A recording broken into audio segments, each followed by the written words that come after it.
And welcome everyone. This is the first gathering in the Spring Business Growth Series. Thank you all for being here. It's just a delight to have you all. I'm going to start out with a few logistics. And Adina, my apologies, we might have to catch up on them later because you're not seeing what I'm about to talk about. But I just want to acquaint everyone who's new to Zoom. Lower left-hand corner of the screen, you will see a little microphone that's going up and down. That's your way to mute yourself if that's the way you're talking. We do ask that people mute yourselves, particularly you phone people. And the reason why I have control, I can mute you, but that means you kind of can't unmute yourself, and that's not nice. So the best thing to do is to find your own mute function on your own phone, wherever that is, and use that. It just helps keep the ambient noise better. One of the things, Zoom is a terrific technology. One of its problems sometimes is sound going in your speakers, out someone else's speakers, in your mic, out someone else's speakers and back into their mic, creating this horrible feedbacky thing. So it does help to control it a little bit if we all stay muted when we're not talking. Also on the lower left is sort of a similar function for video. It's a stop video, but it just means you don't have your picture. You can do that if you think you need to do something exceptionally embarrassing. I have been known to be on a Zoom meeting and mute and block my video while I needed to go to the bathroom during a meeting that I just couldn't get away from. But by and large, I ask you not to use that too much because we like to see each other. The other function, Adina, I'm so sorry that you won't be able to use at this point in time, but it's a really nice one. It's the chat function. Again, these start to appear if you run your cursor over the screen. That's a place, I'm just going to go ahead and do a chat to everyone. And most of you will see there, Ellen just used it as well. The nice thing about the chat function is that you can also do it privately.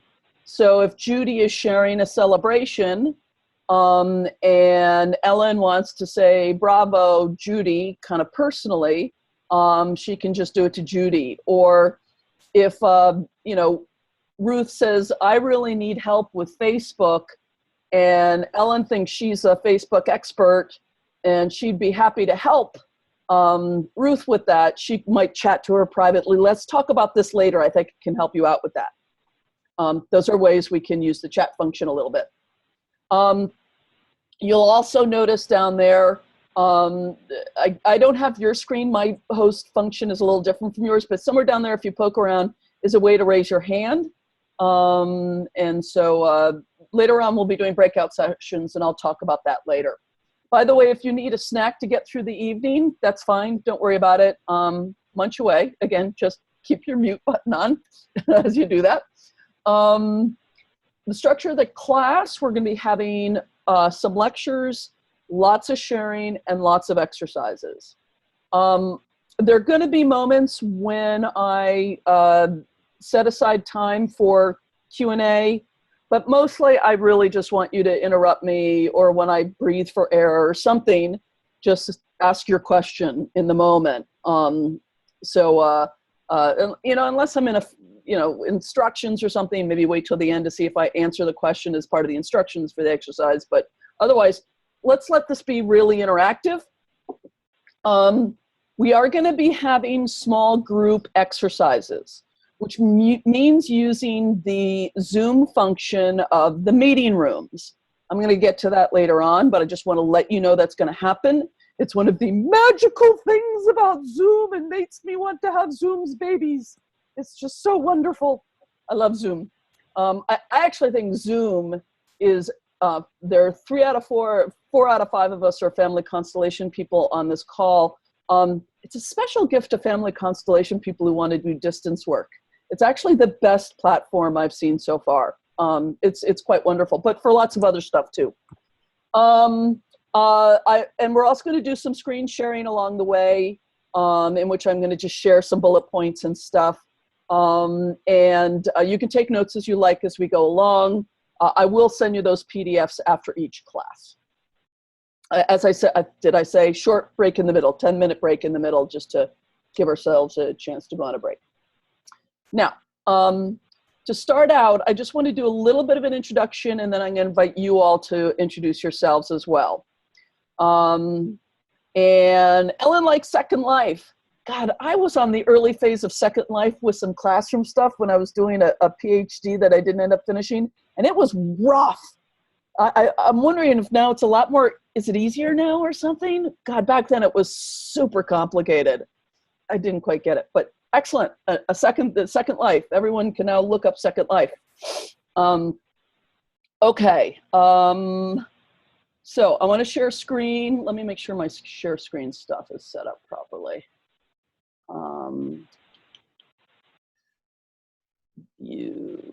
And my apologies also, Adina, you're not going to see these, but I will send them to you, and you will, that is not it, enter full screen.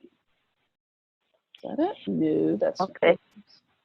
This is being a little difficult, sorry.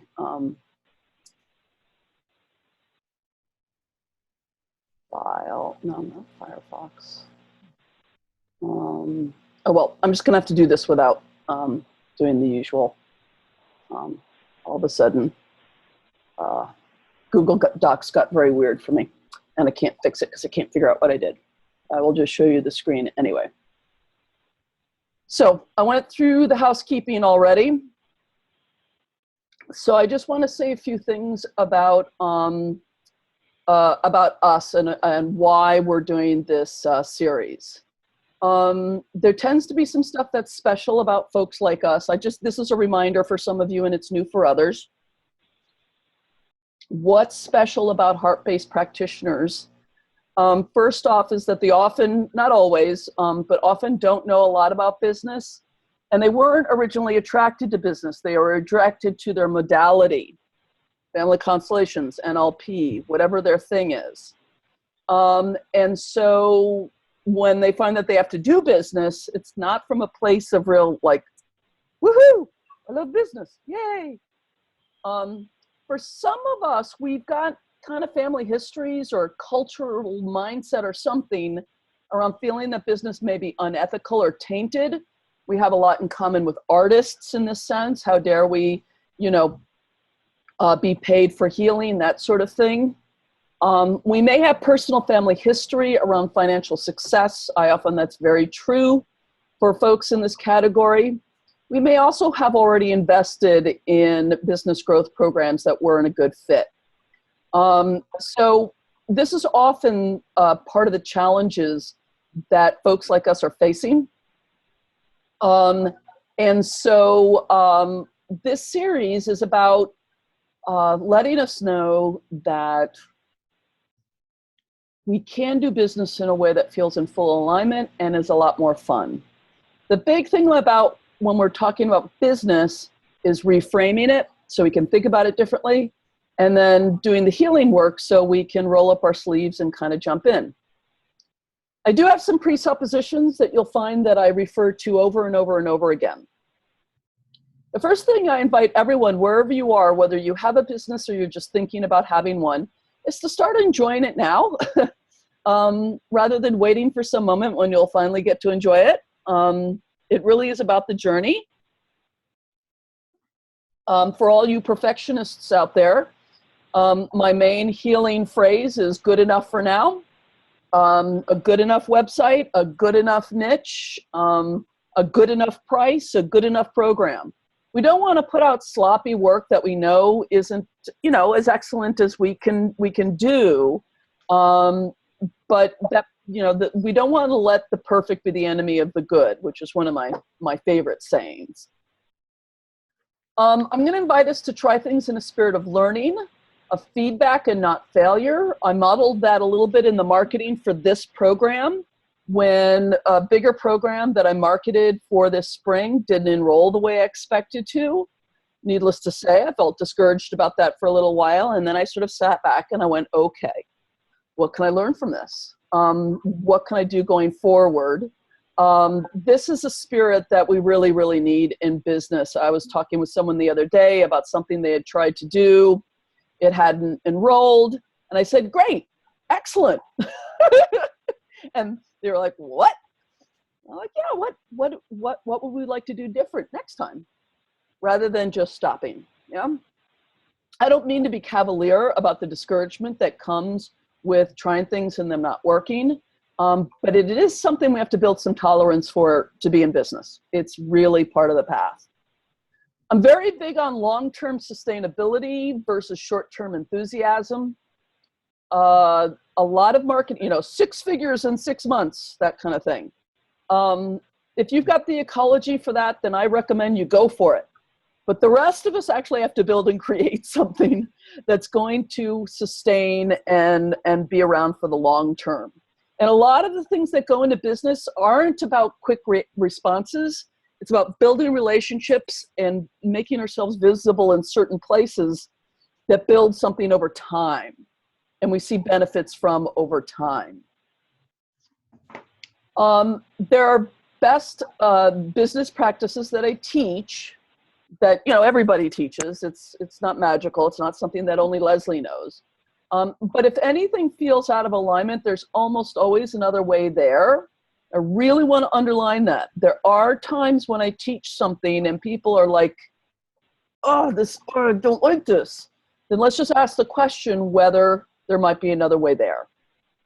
Finally, we're really not seeking a specific goal to let us know we've arrived. We're seeking okayness and self-rapport, rapport, and resilience and trust.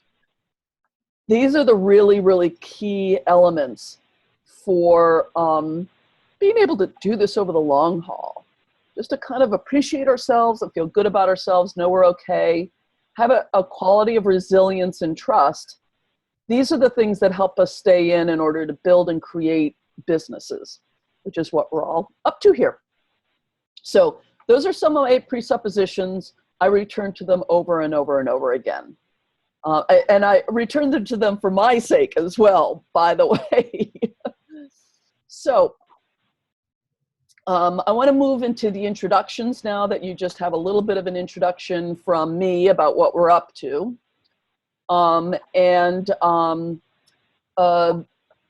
The first thing I really want everyone to do is, if you have an elevator pitch for your business, could you please just forget about it?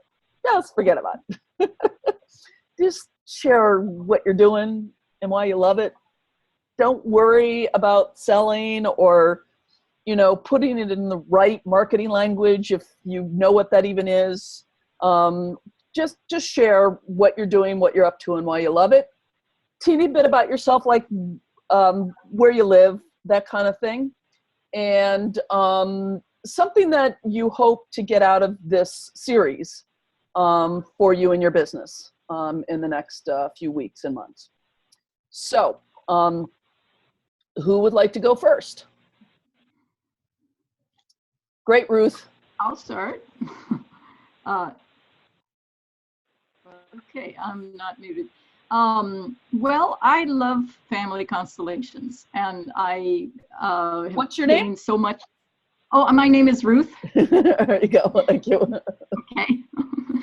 And I've gained so much out in my personal healing journey through family constellations. I just really have this urge to share it with other people, and I especially in this time of where I feel like we're disconnected from our family and our history a lot these days, and so I've just gained a lot, and I'm passionate about it. It's exciting, so I'd really like to do it for others and keep on doing it. I keep learning from stuff that I'm doing. So that's all.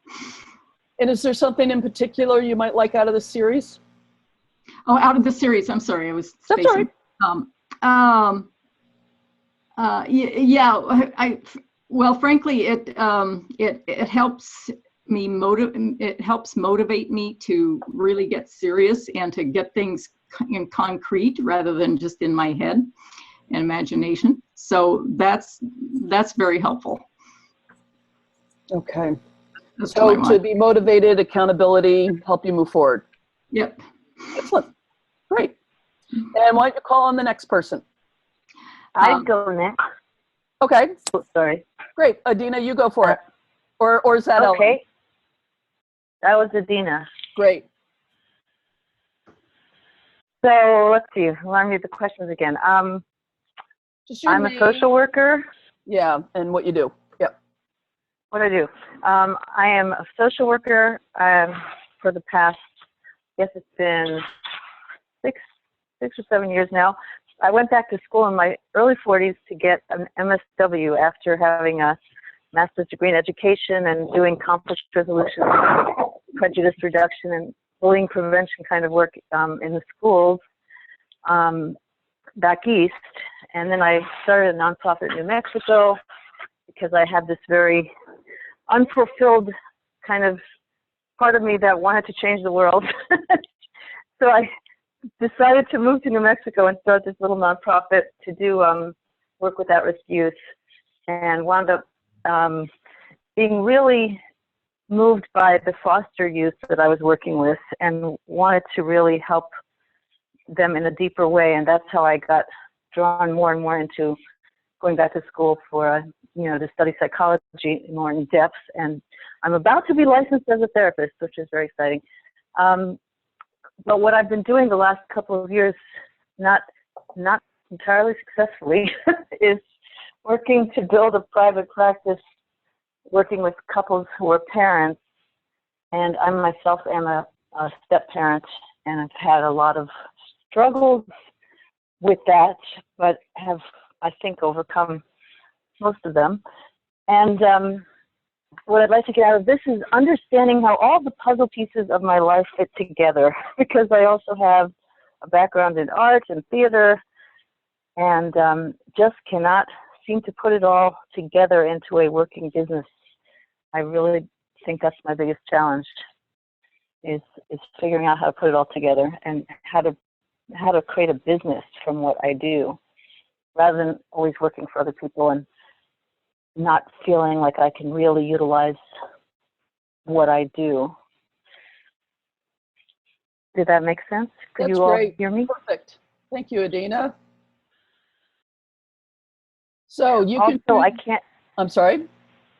I was going to say I have a personal conflict this evening where I can't stay on till the very end of the call. I'll have to jump off somewhere around 7:30. Oh, that's a shame. Okay. I know. That'll be I in the know. middle of the money constellations. We're gonna have to figure that out.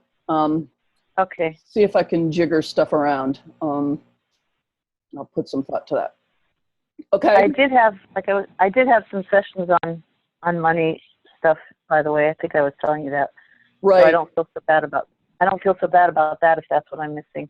Well, it's not that. It's that I have even numbers here, and so I've got it organized into pairs and stuff like that. So Oh, I see. I just need to think, and sad for you too, of course. I know. But I just have to think that through a little bit and make sure you don't leave in the middle of an exercise with somebody. Okay. So let me give that some thought, maybe during the break. Thank you for letting me know. Judy or Ellen?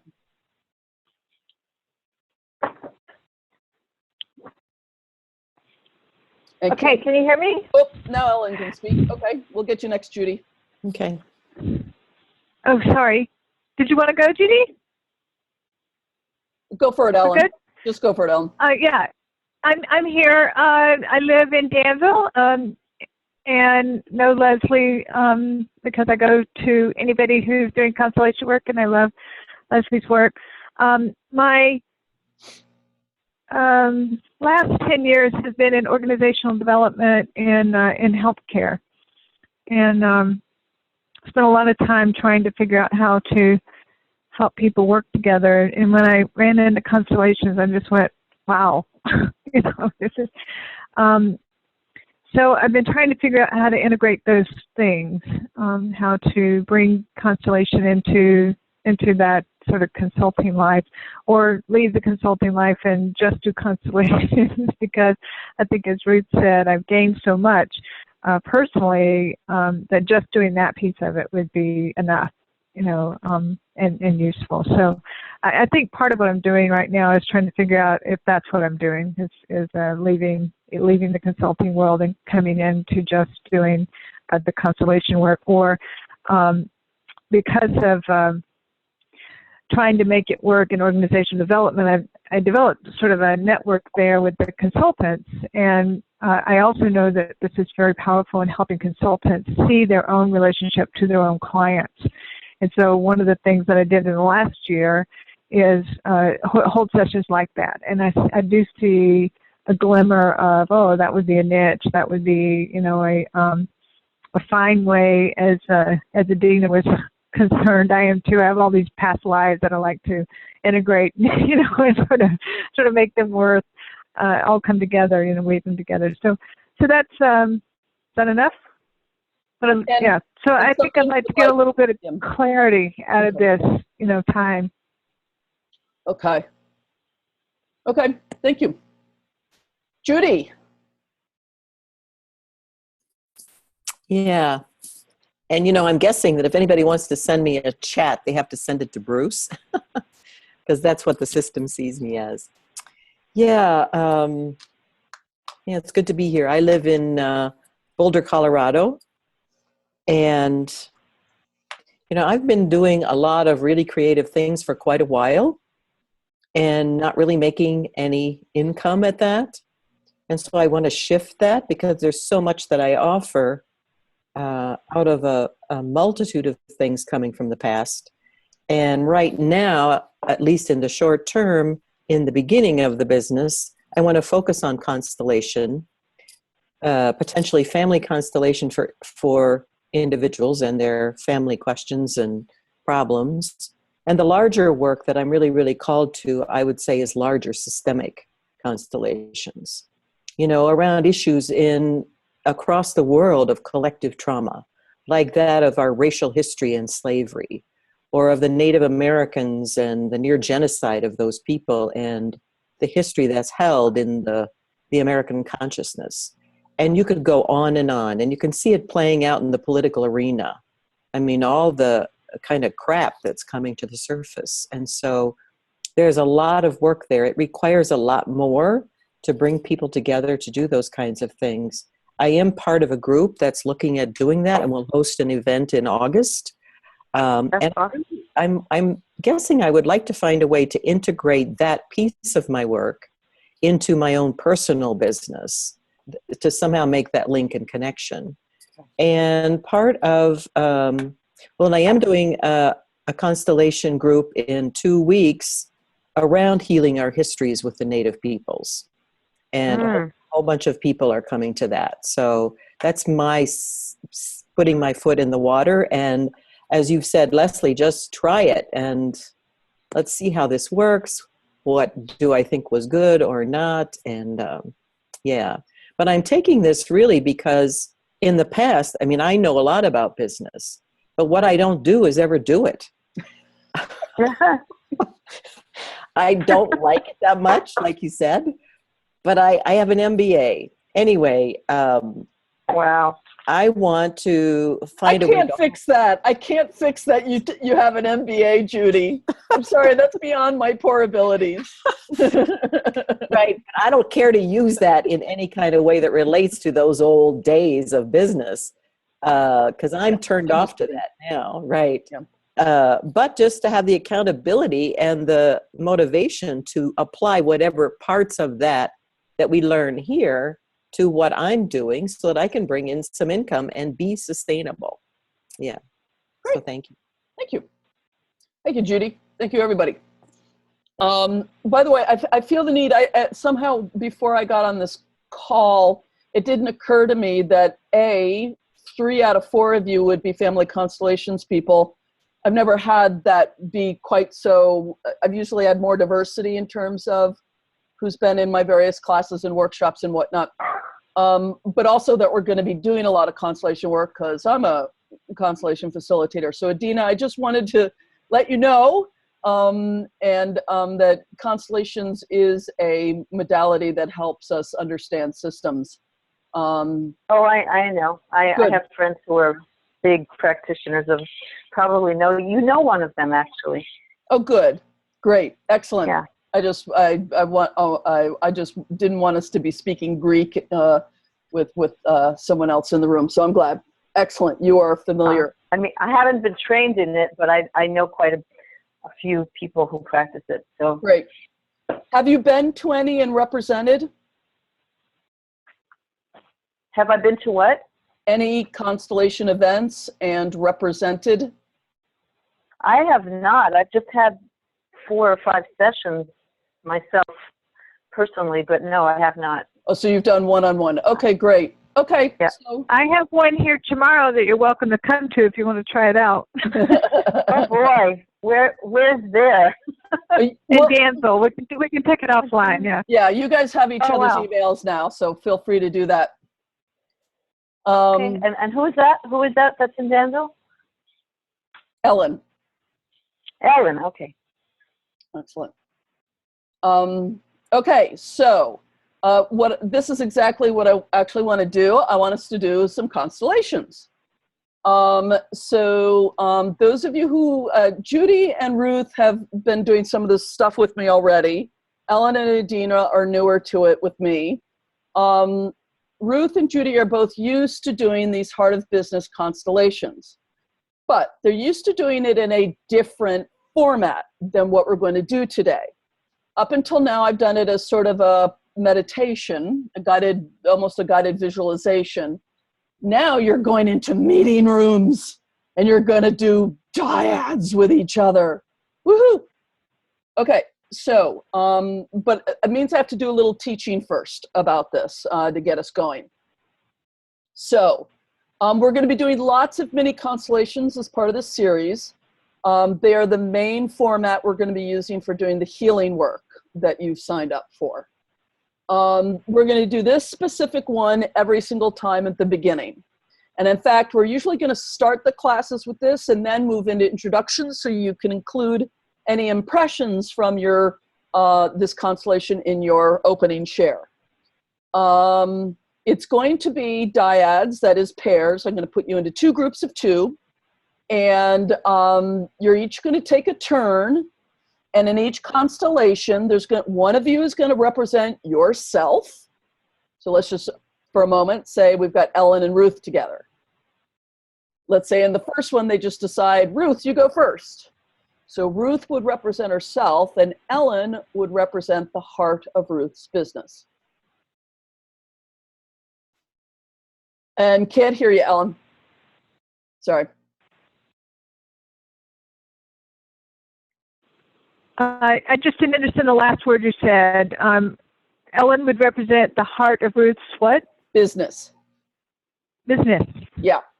So we're going to be doing little dyads with your businesses. And representing, I just want to say a few words. So most of you are experienced representatives, but I just want to say this. Representing really is nothing special. It's just sharing what you're experiencing. For those of you who do have some experience, and after a few weeks, you're all going to get experienced. If you feel like you need to bring in a third representation, like the business is saying, there's something over there, then by all means, bring in an index card or something. I'm going to invite those of you who know how to do this, go ahead and go off book. Adina, don't worry if you don't know what I'm talking about too much. These are going to be very short. These opening constellations are not about solutions. They're about just getting a sense of where you are right now with your business and feeling the underlying systemics.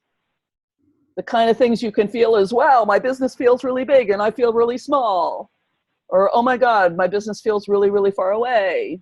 I had a terrible 6 months where my business showed up reliably in my Heart of Business constellation saying, I don't trust you. It was terrible. It was just terrible. I had to learn to not take it personally and allow myself to be open to whatever that was reflecting.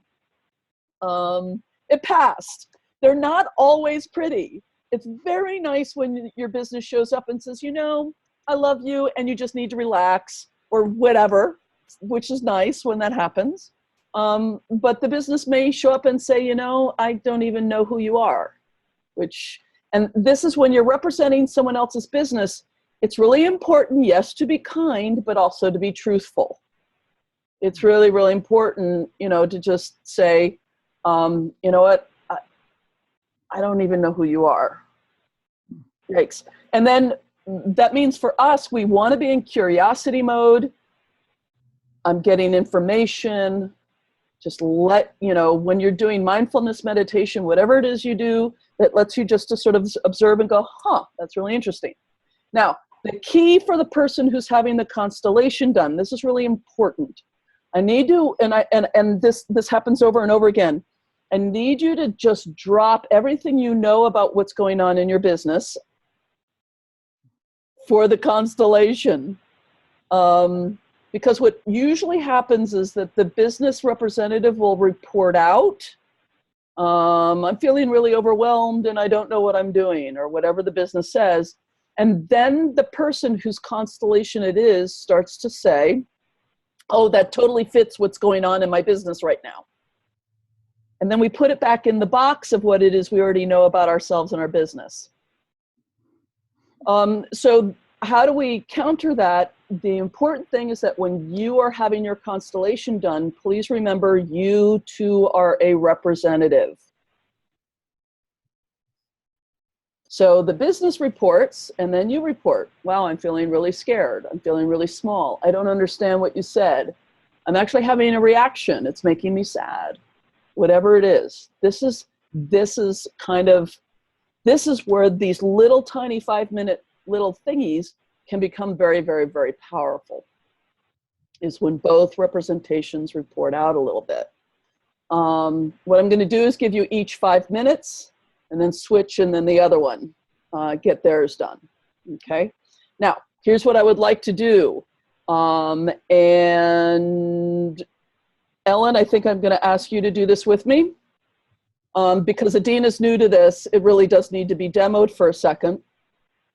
So very briefly, for just a minute or two, Ellen, would you be willing to do a short constellation with me on my business? Okay. So we're just going to model this for a second. And obviously you don't want to be muted, Ellen, as we do this, because you're going to report out in a second. And somewhat ritualistically, I like the ritual of this. I'm just going to reach out to my computer and say, Ellen, would you be the heart of my business? And then we're going to be quiet for a second. And then Ellen is just going to share what she's experiencing. And then I will too.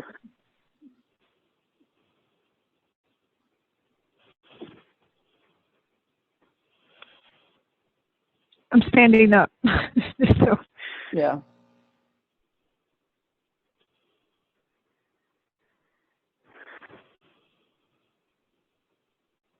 And I'm reporting that made me happy. That made me really happy when you did that. Yeah, I actually wanted to find you. I'm like, oh, I hope she's on the screen when I look there. But maybe she shouldn't be down, so I actually want to lift my camera up. So you're standing up, right? I don't want you to be below me, but I wanted to see your face. By the way, that's all the business. That's all the representation. I want everyone to hear that. That's not Ellen. I want us to walk. Actually, like I'm not satisfied standing still here. I want us to go. I'm not going to do this because I don't want to lose signal. But I actually have a path in mind for us. If we could just, it's a long path. It's interesting, and I'm sort of excited for it, so we could go. And I am just so happy right now. I'm just delighted. So I can invite you to step out of the role. Thank you, Ellen. That was nice. Thank you. Woohoo. Again, they're not always so joyful. I want you to be open to whatever shows up, but that was very nice for me. Thank you, Ellen. Yeah. And thank you. some of you may have huge It was an honor. and you cannot do what Ellen just did. So you got to work with your physical limitations. Standing up is often useful just because you can feel your body a little bit. It does lead a little bit sometimes, looking down at I'd have to look like this down at the computer screen. But if that's what I really need to do to step into the role, that can be useful. Does everyone feel like they know what we're up to? I'm going to separate you into meeting rooms. You're arbitrarily, they're just going to, the machine is going to split you in. Ellen, I hope your phone and your picture go together. We'll see what happens. We'll see if, I hope it's smart enough to figure that out. I'm not sure if it is. What, Ellen? Yeah, we can try it. I think it is smart enough. It asks me when I come in if I'm already doing my phone. Or maybe if it doesn't, Leslie, you can just put both of us in the same group, maybe. Yeah, that's what I'll do. That's what I'll do. Yeah. I have to write down the phone numbers though, because it doesn't have. I'm the 925. Yeah, yeah, that's right. 925 is Ellen, and 510 is Adina. Okay. Adina, do you feel like you have enough information? You're the one I'm mostly concerned about. Not quite. I think I have to see what she does with it. Okay, so I'm just going to invite whoever you. Maybe she can go first. Yeah, exactly. Whoever you get matched with, have it be your constellation first. And then just whoever's representing her business, y'all, just ask her what her experience is. Yeah? And I know all three of you are good enough to know if she's answering out of her ideas about her business rather than the representation. My joy was part of my representation of myself, which is an odd thing to say. What does it mean to represent yourself? But it's not quite the same as being yourself. It's close, but not the same. Okay, so I am going to break you all out. Last questions? You get 5 minutes each. I am going to be visiting with you and helping if I need to, and giving you an opportunity to ask me for help if you need it. Okay. 2 sessions manually. Create sessions. Sign.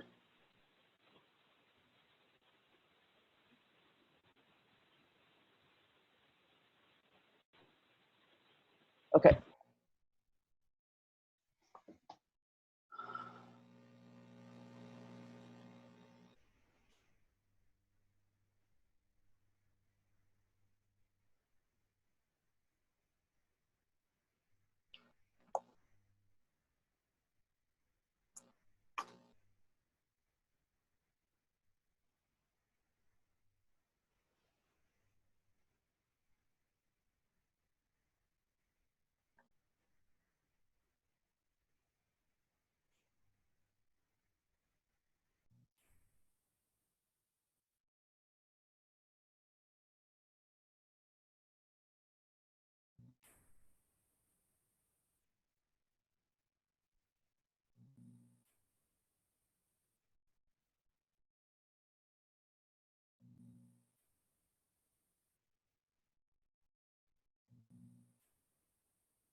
Oh, hang on.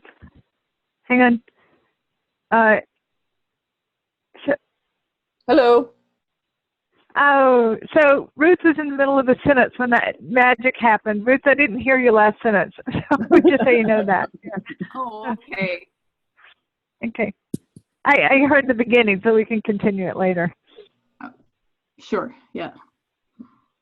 Did we get all the phones back? Yes, we did. Excellent. Okay, good. Okay, so I want to give everybody 5 stars for leaping into something really new and it being a little bit of a clunky way to do it on Zoom and everything. Not quite as seamless as when I do it live with people. So a few things I just want to invite people into as we continue to do this, because this gets more and more and more and more powerful. When you represent yourself, forget that you're representing yourself. Act like you're representing in somebody's constellation and nobody told you anything about what it was about. Now, Adina doesn't have a reference point for that, but the other 3 of you do. You've all been in a constellation at some point that was completely blind, and you started saying, my right hand is cold, and I hate that guy over there, and I feel ashamed of something, right? The temptation when we're representing ourselves over and over and over again is to reference what we're getting from the business to our experience of our business. And it's not that that's bad or wrong. It just means that you're just not getting a lot of raw information. And we tend to miss things like, oh my God, goodness, I just had a burst of shame. Or something like that. Or right now I'm kind of angry at my business. What it just said made me angry.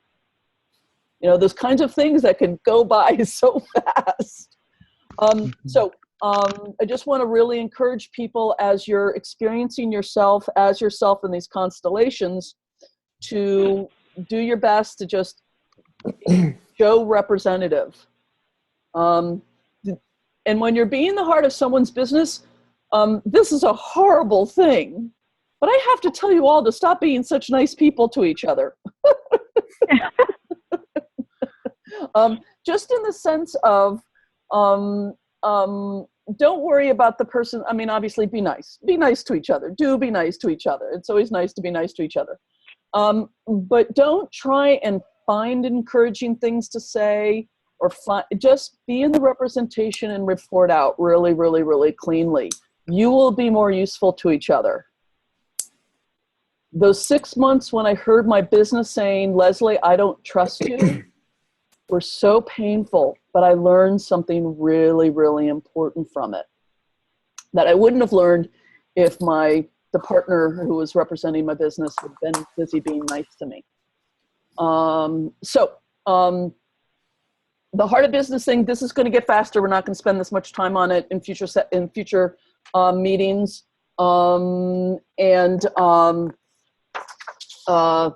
But it does end up being a really, really powerful practice when we do this together. Because it gives us in the moment, oh my gosh, that's what's going on between me and my business a little bit. And it gets us in touch outside of the to-do lists with the systemics of what's going on in our business a little bit.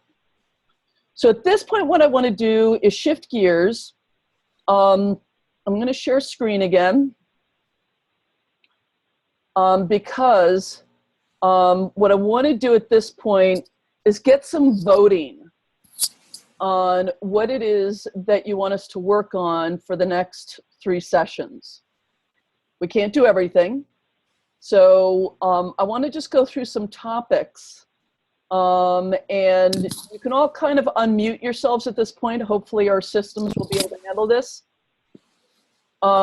My impression from all of you, talking to all of you, and I've talked to all of you, is that the larger part of what attracted you to the series, and most of you are getting one-on-one coaching from me, by the way, and are aware that the one-on-one coaching is the better context for the business steps and, accountability stuff, that you're attracted to the series for some of the healing work.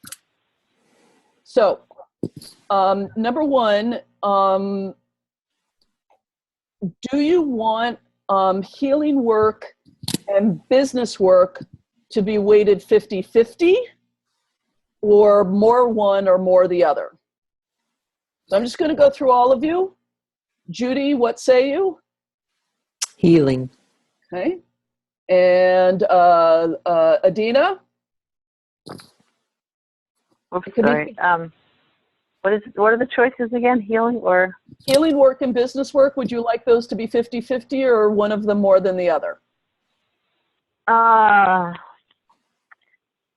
Probably 50-50, although I think the healing part of it is intrinsically more important to me. Okay. Ruth? I would say about 70-30 healing over business. Okay. Yeah, we're not going to remove one of them for the other, but yeah, I'm just looking for around weighting. Excellent. Thank you. 70. Okay. And Ellen? Also more healing the business, not feeling whether it's right or not. If I do a lot of healing, I can do my own business. Got it. And then when it comes to categories around healing, each one of you is going to get 3 votes. And Adina, I'm going to read through these. So you might need to jot them down. Everybody else can see them right now. But the categories under healing work. The first one is money, which we're actually doing today, but there are several subcategories of money, so I can do more on that. Mothers and fathers, which is basically 2 categories because I can't do them all at once. Visibility issues. Lots of people talk about issues around feeling afraid of being seen. Procrastination, another really big one for business people. Another category is the category of deserving or worthiness. And then the last one is what I call separating projections from clients. You know what this is like when you're afraid to tell someone the real price, or you're afraid of being rejected, or, you know, they'll never pay for this, or they're going to hate me when I fail, or, you know, whatever, all those projections we place on potential clients. So the categories again are 1, money, 2, mothers and fathers, 3, visibility, 4, procrastination, 5, deserving and worthiness, and 6, separating our projections from clients. And then there's an other, if there's a healing topic I did not cover that's important to you. Does anyone have an other that they want to contribute? I do. Great. You want me to say them now? Please. Collaborating, partnering, something like that, being in the shadow of another or not, that kind of, maybe, I don't know if there were 2 or 3 in there, but. Okay. And anything else? Anyone else have another healing topic? It maybe rejection, belonging, felt like it needs its own space, as you said, that as a part of the. Okay. Yes, there's always overlap between these categories, but it's nice to have that pointed out. So Adina, two more have been added. One of them is collaborating and partnering. And the other one is rejection and belonging. Rejection and belonging. Okay. Or versus, in a sense. Other topics, I do want to, I mean, if we get too long a list, we won't get any clear majority rules.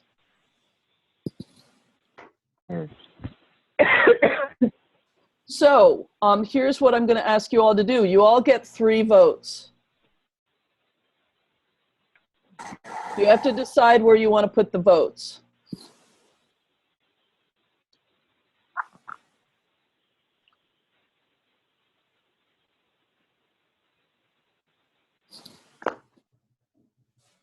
And having done that, I'm going to ask for your votes. Who votes for money? I do. 1? Okay, just 1? Mothers and fathers? I do. I do. For sure. Okay. Issues of visibility? I do. 1. Procrastination? I do. Issues of deserving and worthiness? I do. I do. I did. That's 3, I think. Separating projections from clients? Okay, 0. Collaborating and partnering, at least 1, it sounds like. Yeah. 1? Yes. And then rejection and belonging. Yes. Did everyone vote 3 times? Yep. Doesn't feel like it. Doesn't feel like it. Does anyone need There's to 11 join? there. Three I bet there was 4 on deserving and worthiness, Leslie. You think there was a round of agreement about that?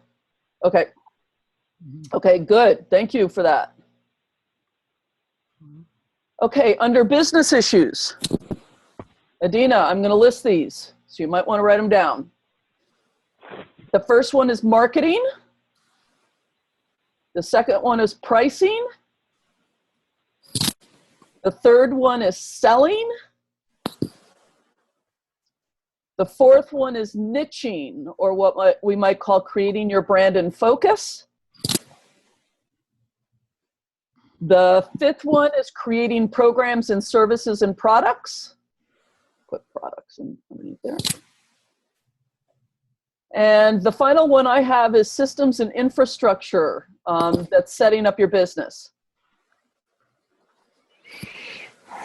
Once again, in other, if there's something you notice is missing from the list.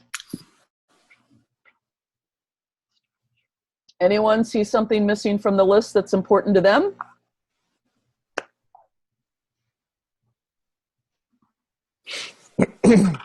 No? Okay, we'll get rid of that. Okay, and again, you get 3 votes. Give you a second to look at the list again, Adina. Marketing, pricing, selling, niching, which is creating your brand or focus, creating your programs, services, and products, and finally, systems and infrastructure, setting up your business. Would that have to do with website also? Could, yeah. I mean, there's, again, overlap here, right? Like that's Okay. also under marketing. But Okay. yes, yeah. I also didn't realize that you were doing a separate list for business, so that's why I chose money the first time around. Otherwise, I would have not, probably. Well, and money under healing is about healing issues around money. Business Okay, issues is all right. about teaching about these topics. Okay. Is that helpful? Yeah. So how to price, how to sell, reframing around these topics too. Okay, so who votes for marketing? I do. 1. Okay. You said we have three again? 3 votes again. Okay. Pricing. Huh, okay. That usually drives a lot of people crazy. Okay. Selling. Nobody here has any problems with selling. Okay. Niching, creating your brand and focus. Yes, for me. Absolutely. Yeah. All 4? Okay. Oh, that's a resounding. Okay. Creating programs, services, and products. Yes. Yes. Yep. Yeah. 4. Okay. And then systems and infrastructure, setting up your business. Yes. I think I need Yeah. that too. Okay. So someone got an extra vote, but that's fine. No big deal.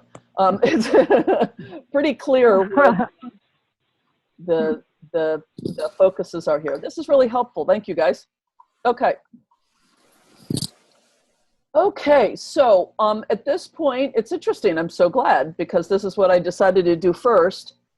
Some of you have had this material before, but it's so important I just needed to go over it really quickly for everybody.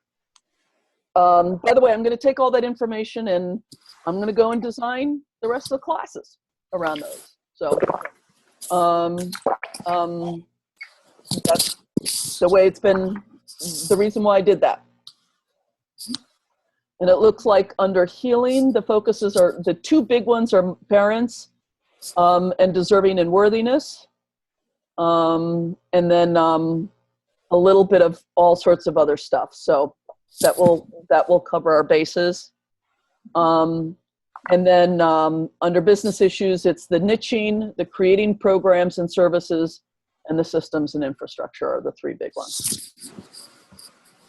So I want to move into, I give this to all of my clients because wherever you're at in building a business, it can feel really overwhelming. And how do you chunk down? How do you simplify? And what I always tell people is that businesses have 4 aspects, and that's it. You can put everything into 4 buckets. And at any given time, you want to be focusing in on 1 or 2 things in each of the buckets. Okay? And so the 4 buckets that cover everything you do in your business. This is according to Leslie. I made up this. It was just to help me clarify what I was doing. So the first one that is the one that most of us focus in on, which is your services. It's what you sell to people. Okay? And I'll get to that in I'm going to go through each one a little more depth after I just do the list. So the first one is your services. The second bucket is marketing. The third bucket is infrastructure, all those spreadsheets and everything. And the fourth one I call branding. So everything you do in your business can fit into one of those 4 buckets. And in order to keep yourself from being overwhelmed, you want to be working on 1 or 2 things in each of these buckets. For those of you with businesses, this is an extremely useful diagnostic tool. And again, Adina, I'm going to be sending you this PDF so you'll be able to see it.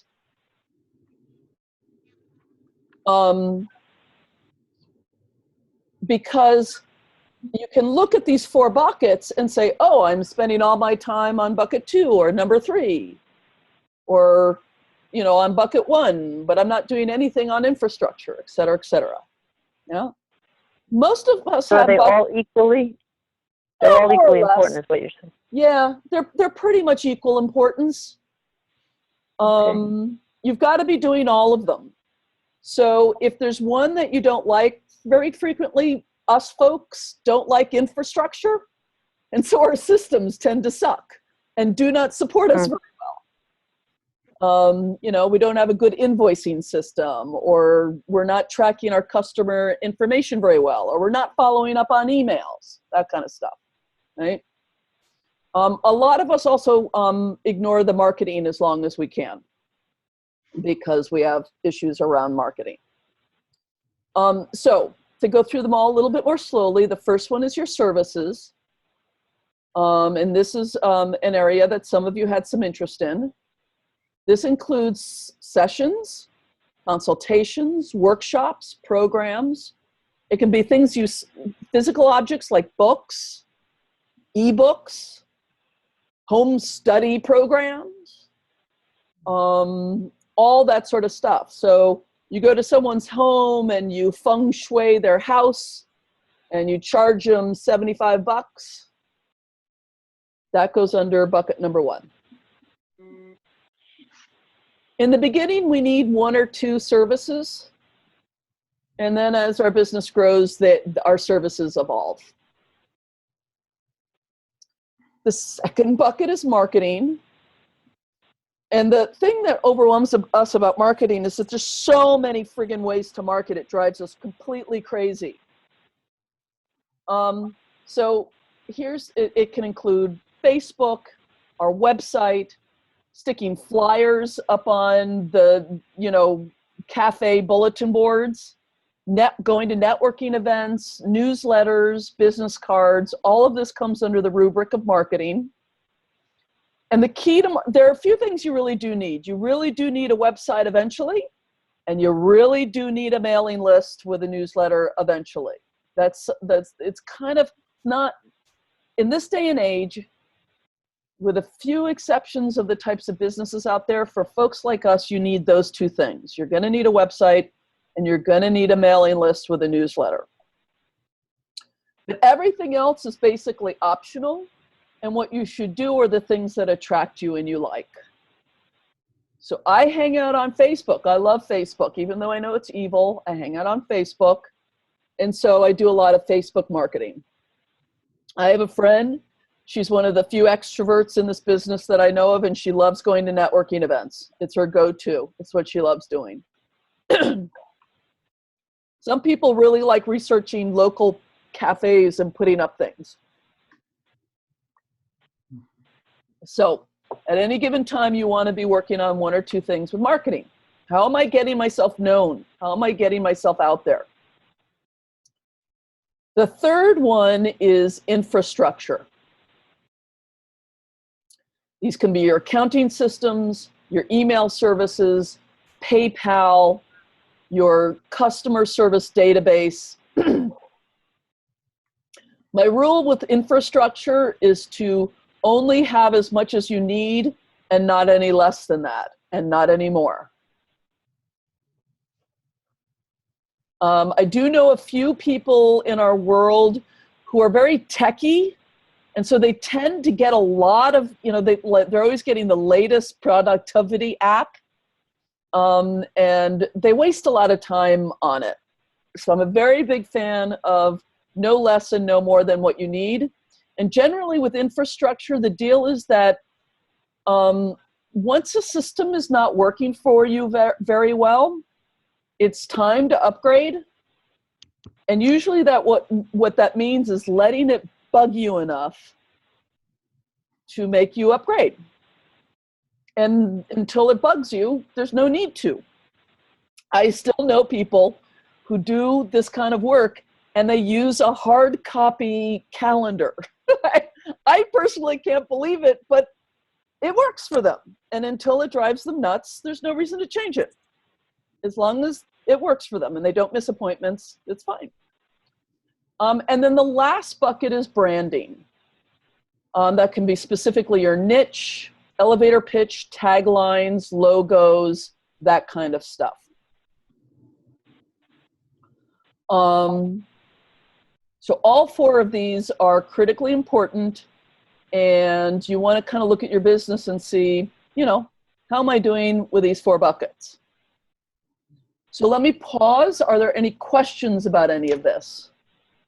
About these business? I'm just offering this up because some people just really need to know, like, what makes a business? Well, this kind of does. Questions or comments about any of this? Helpful? Anyone notice a category where you need to really bump up what you're doing?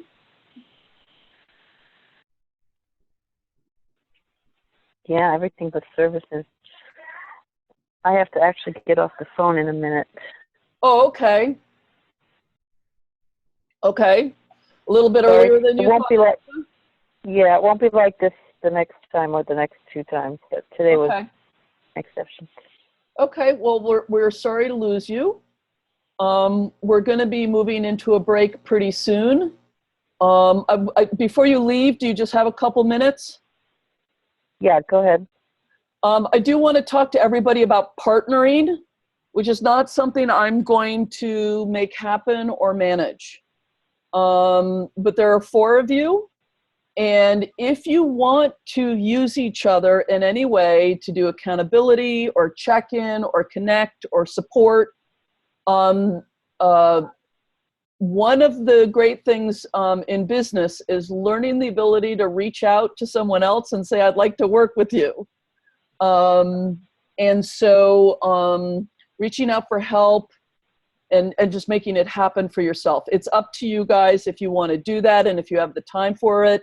And you feel like you're connecting with other people, it's really, I'm not going to manage that at all. The question is why do it? What could you do on partnering calls? One thing you can do is you can do heart of business constellations with each other. You can do it more often with each other. You can talk about the material from these classes and how you're integrating them. You can just talk about your business. If you feel comfortable, you can ask for advice or brainstorming around something.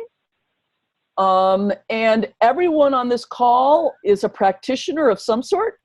So, ask for each other's expertise, is something that you can do as well. Usually partnering is just done once a week for an hour. And you split it into a half hour each in that hour call.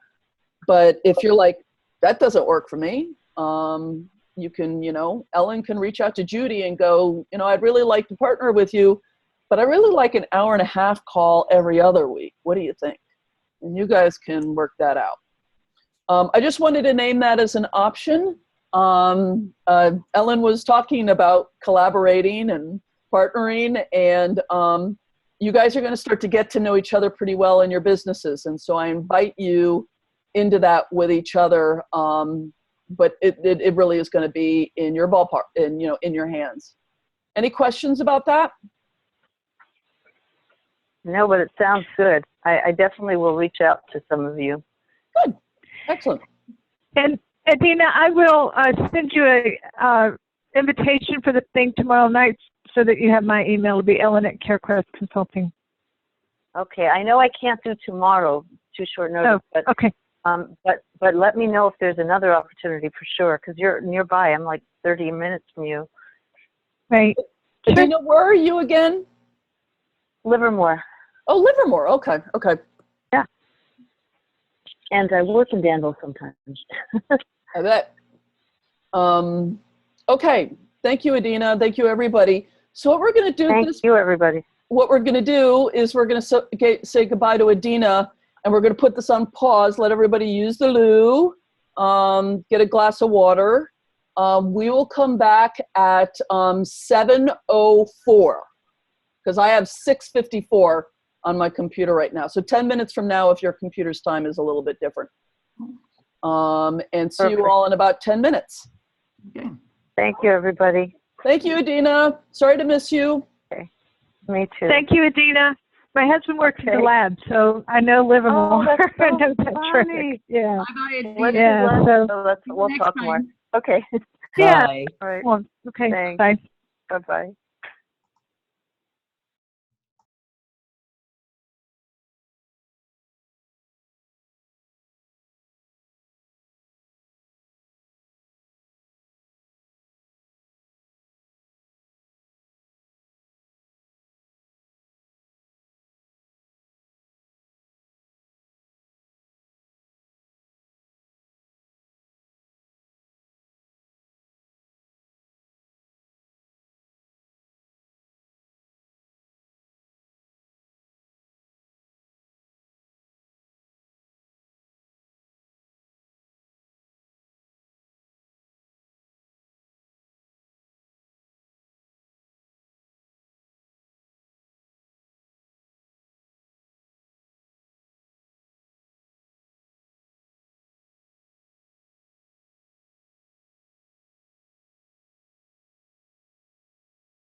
7:04.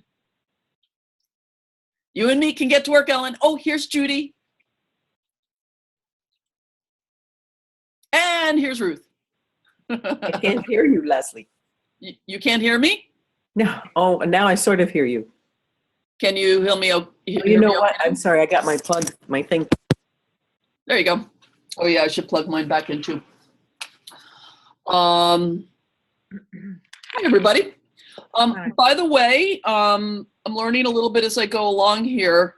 My experience for the learning curve on the constellations is longer on Zoom than it is when things are live. So, but that should get faster and faster as we go along. The last bit here is we're going to do constellations together on a healing topic. Everyone still hear me? Mm-hmm. Good. As I said, I was doing some thinking during the break. Originally, I had planned money, doing it as a money topic on money. But I looked at the format again, and we can almost do it on anything, including deserving and worthiness. No, Adina might want to be part of that. And she did say she thought she'd had a lot of healing on the money thing recently. So I just wanted to check in. We okay on doing money together? Mm-hmm. It's like, who doesn't need some healing with money at any given time? I've also decided to adapt this to all of us doing them together. So we're going to do 3 constellations, 3 10-minute constellations. Okay? So whoever's turn it is, I'm going to be the facilitator. That person is going to represent themselves. And then that person is going to ask one person. First of all, you're going to think of an issue with money. Like, I'm always in debt. I'm afraid to ask for it. I always just barely have enough to get by. What's money? I don't even know what that is. Whatever your thing is. And then you're going to ask one of the other people to be, and Ellen knows these categories from organizational constellations. So just think of them generically. This is really important. One of you will be the obstacle. We could also call that the problem. And the other one is going to be, quote unquote, and this is really important to understand the meaning of this, a resource. This is kind of a technical term. It's something that would really help. Kind of put it in simple terms.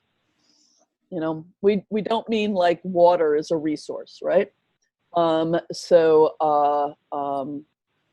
I'll just facilitate. We're going to start out with it to you and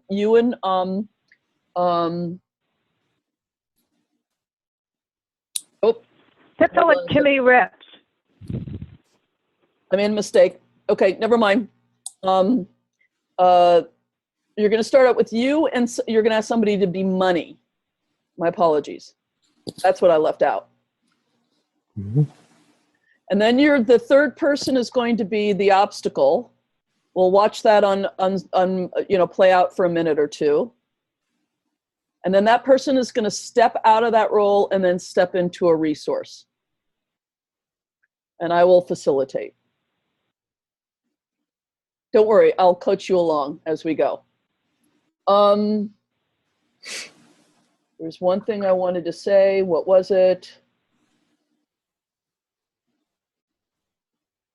Again, the key to being yourself in a constellation is to forget that you're you and just be a representative in your own constellation. Best that you're able to do that. Leslie, feel free to just shut me down if you want. But what occurred to me when you said we had 3 of us, like, yay, somebody can represent me and the other person represent money, and then I don't have to do this trick about representing myself because I know how hard that is for me. but you can just say, no, I only need to practice that. And but I thought, When we're in small groups, people just really do have to get used to representing themselves. Once we do it a bunch, we get better and better at it. We learn to just represent. Because I'm going to have to put you guys into dyads in the future where you're going to kind of have to be yourselves. There's something I really wanted to say, but it's gone now. Oh, well, goodbye, thought. So, and I'm going to watch the time. And so who would like to go first? I'll help you out.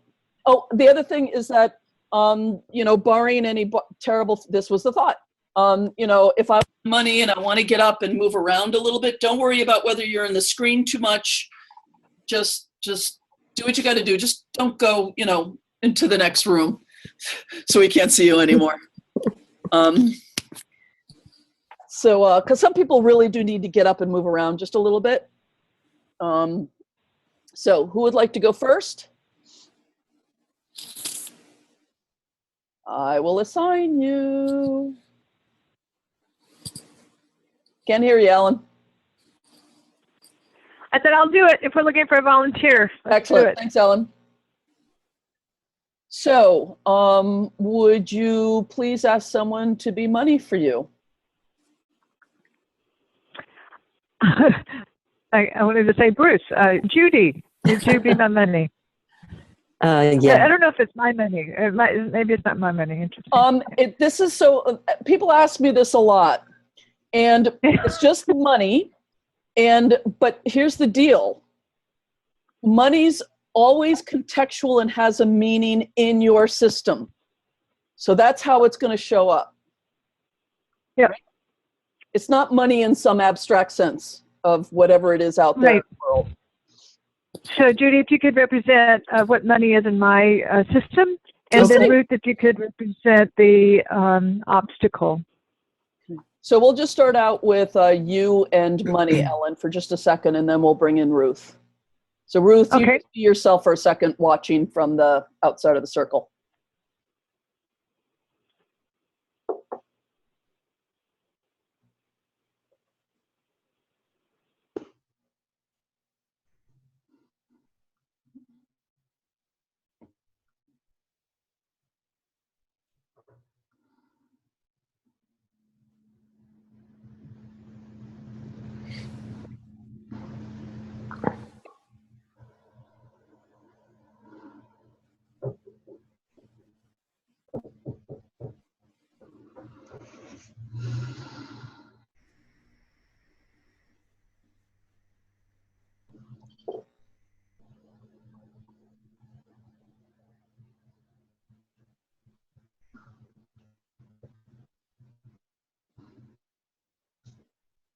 So what do you notice, Judy, as money? Well, there's not much. I don't know if that's an amount, but It's kind of a pun there that's very powerful. yeah, I just thought of that. I'm actually feeling like I want to get up and move a little bit, and I wonder, should I take my computer with me? Don't worry about that. We don't need to see clearly. Just wander the way you wish. Okay. You can Just- unplug your earbuds if you need to. I need to, maybe I'm hemmed in or stuck in some way. Anyway. Ellen, what are you experiencing in your representation? Not much. I saw maybe she was sad and eyes closed, and I thought, this is not fun to be with, and I really don't want to be with it. And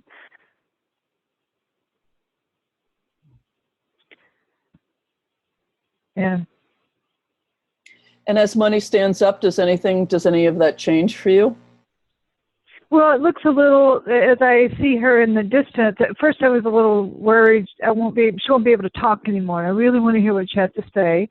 And I'll relax about that. But now she looks a little crazy back there with the dawdling back and forth, it's crazy is not quite the right word, but a little off.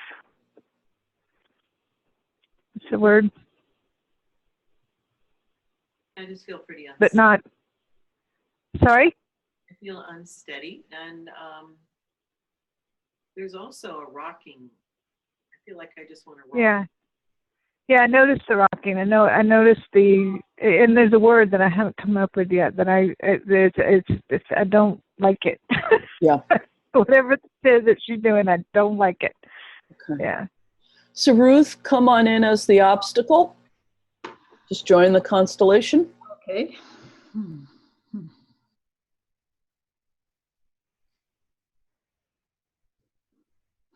And by the way, Ellen, that's perfect. What you just did is exactly what we look for in someone representing themselves. Really nicely done.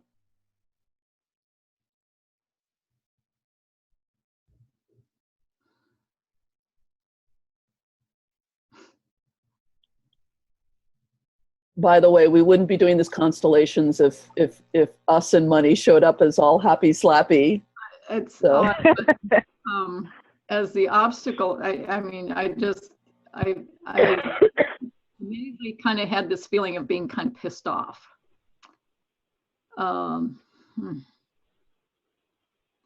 Like resentful, or like neglected, or yeah, that not paid sufficient attention to. What happens when you place your attention on money? Are you asking? Yes. Me? Yeah. When I pay attention, place my attention on money. Just like any constellation, Oh. if I asked a representative, Okay. what happens when you look at a representative? What happens when you look at money? Yeah. Well, money's got its back turned toward me. I mean, I'm just reacting to just like, Yeah. Money doesn't care. And then what's your experience when you look at Ellen?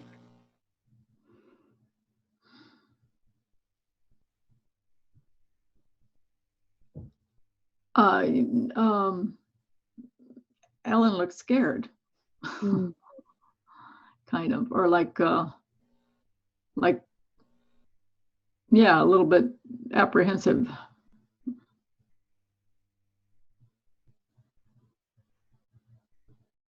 Ellen, what's your experience of the obstacle?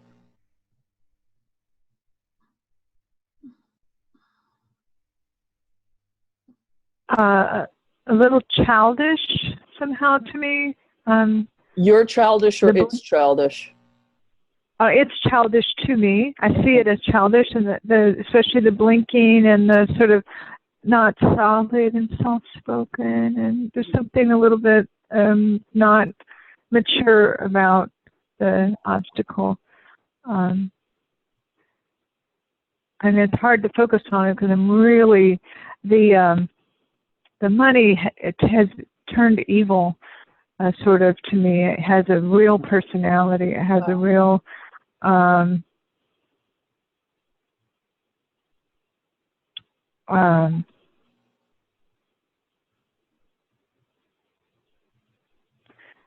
heavy, dense, dark, deathly. Wow. It's really awful. Okay. So I'm going to change the direction of this constellation. Facilitator's choice. Judy, I'm going to invite you to temporarily step out of that role, if you would. Just go and be Judy again for a second. I'm going to give you a new role in just a second. And Ruth, could you step out of yours? Okay. And when you're ready, Judy, things are probably not going to change very much given what I'm about to give you. I'm giving you the role of what money represents in Ellen's system, but it's not money. So what it's standing in for her. Okay, so don't worry about whether you made sense of that. I'm just sending the representation over there. And then Ruth, you're just going to be money, I'm money. separate from all that. I'm taking one role and I'm splitting them into two. Okay. So Judy can just have what that was all about, and Ruth can just be money. Say again, I am. What money represents in my system? It's obviously something dark and evil, and you can have it and hold it, and then we'll just have sort of the more neutral money that everybody else knows is money. Well- And Ruth sees that. I resent you saying that. Don't tell me who I am. Right. And that was what I was going to follow up on. It's the thing in the system that Ellen perceives as dark and deadly. It may or may not be. So, right? So we'll just make that distinction for a second. Right. What's your experience of the representation, Judy? Well, I'm still trying to find out how I belong here. Okay. Wow.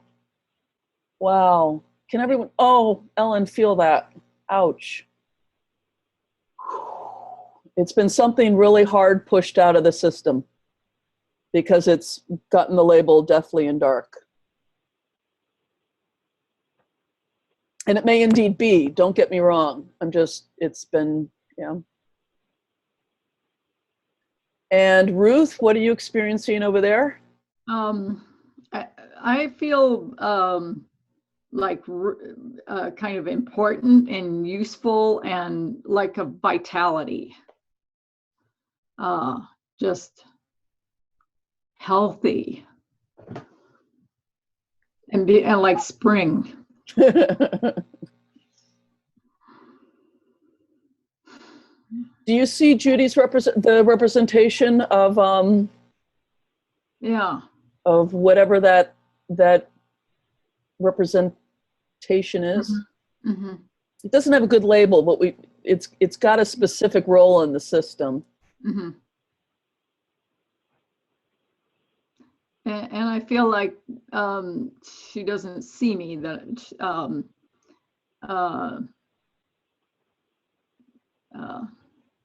yeah, that I'm so used to saying that one doesn't see me. That's fine. And it is like, doesn't get me, kind of misunderstands me. Okay. Judy, do you have a little bit more sense of the representation now? I don't know who she's saying that to. To you, but don't worry about that too much. What's going on for you? I just feel left out, and yeah, it's the same as before. I don't even know how I belong. And when she said she doesn't see me, I'm looking at her and I'm thinking that's not true. I do see you. Yeah, paranoid was one of the words that I wanted to say about the other person, and this need to know what the other person's saying and denying that there's this resistance, there's this force, this fighting, this. I'm sorry. In you, what are you reporting about exactly? No, I've been trying to understand the word. I've been trying to come up with a word that represents the way the thing that Judy's representing. Sorry to use your word, your language, your name, Judy. God, I am messed up. Yeah. But I am. But paranoid was the word that finally came to me. That the rocking, and then her. Don't tell me who I am, and then don't tell me I'm not looking at you. I am, and that don't tell me that don't be, that. Do you hear it? I still feel it because you're trying to tell me what I am. You're not listening. What's the experience inside of you, Ellen, about all that? Say it again. What's the experience inside of you of all that, of being in the presence of feeling that? My head hurts a lot. Uh-huh. I'm confused in a feeling misunderstood way, like who's misunderstanding who here, and I feel sick, and I'm not making eye contact with anybody more than just a second. I was able to look at Minnie's earrings and sort of study it and make judgments about it, you know, and but whatever she's representing is just something I want to get away from. Yeah, yeah. So, Ruth, sorry, we've got to like step in and out of roles here. Ruth, could you step out of money? Become Okay. again, please. Mm-hmm. And I'm actually going to go back to Plan A a little bit here. Could you please step into a resource, but specifically a resource that can see Judy's representation and can include it? Something in Ellen's system that can include that. You don't have to worry about knowing what it means. You'll receive. Okay. You'll receive the role. Mm-hmm. Mm-hmm.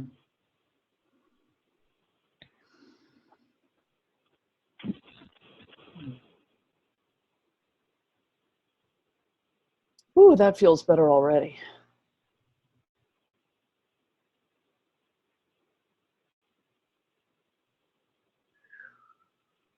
Yeah, I just got bigger.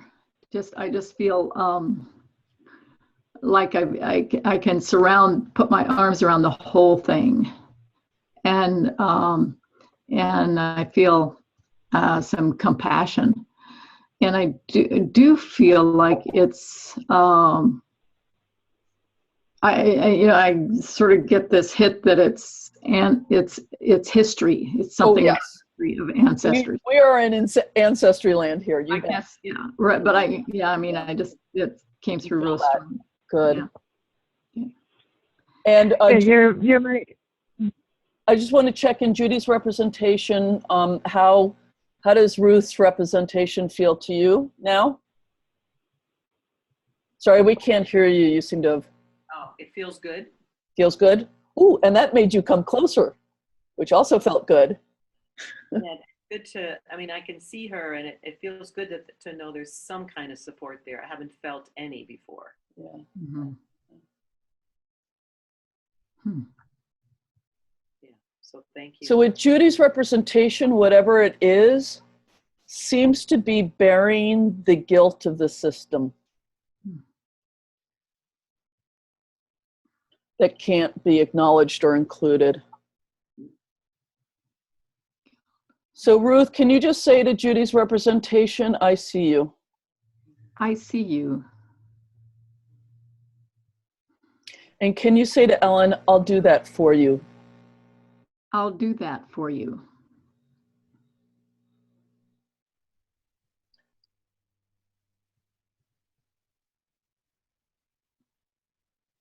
How's that for you, Ellen? Feels like I know who she is, and I forgot she was there, and it's very powerful. To see you. Do you have a sense of what Judy's representing in your system? Do you have that sense of the story? You don't have to tell us here, but do you have your own guesses, or is it just really energy for you? I have lots of stories. Yeah. Don't we all? But sometimes there's like something obvious that just really hits us really strongly. So No, the thing that really hit me, I mean, the thing I think I really know is who Ruth is representing. Judy, something hit me. It's interesting, a different side to my family. Ruth is representing something in my father's family, and surprisingly, Judy's representing something in my mother's. That's fine. But anyway, Don't worry about. Physically changed shape. You know, I noticed that whatever Judy's representing physically changed shape when Ruth became a resource. So That was good. Because I want to know that there's some good there. So I want to bring this to a close so everybody has a chance to do something here. But Judy's representation, how are you? Well, it's hard for me when I hear Ellen speak. When you hear what? Ellen speak. Okay. I can sit and say it. It's. It felt really good to. The resource, and I can feel the kind of loving relationship there. There's still a block somehow with Ellen. I don't feel any connection.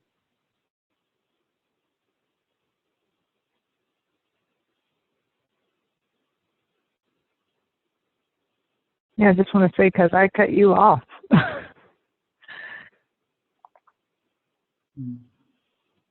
Yeah.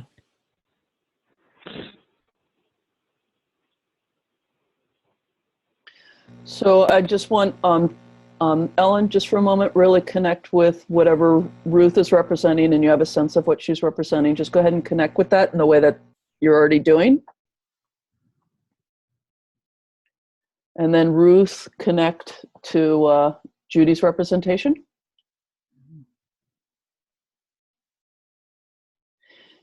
And then if it feels good to say, Ruth, can you say to both of them, through me, you are connected? Through me, you are connected.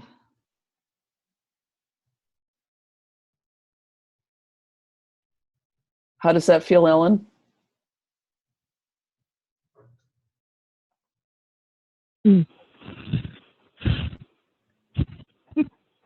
What? I feel silenced. I feel absolutely silenced. Like I had to open my mouth on manual when you asked me. Just checking a good silence, a bad, neutral silence. I don't know. That was shocking. Okay. Yeah. I'm going to let you be in silence for a second, Judy. How was that for you? Judy's representation, the representative?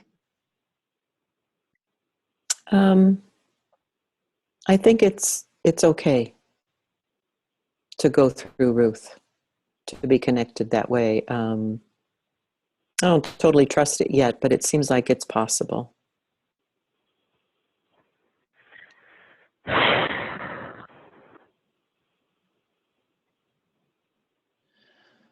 Ruth's representation, can you just find something, say, like to both of these two, small steps? Yeah, small steps. But I felt like an impulse to say, we'll find a way together. Mm-hmm. Mm-hmm. We will find a way.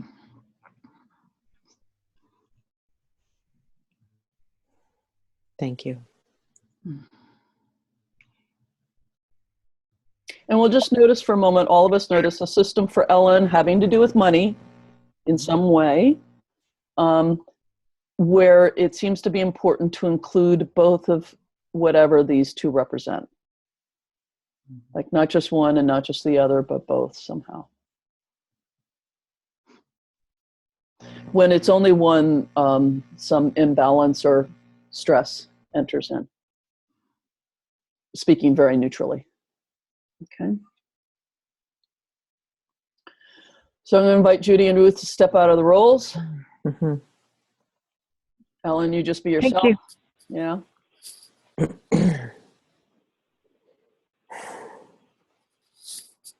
And the dilemma with our time limits and mini constellations is that I immediately ask someone to go next.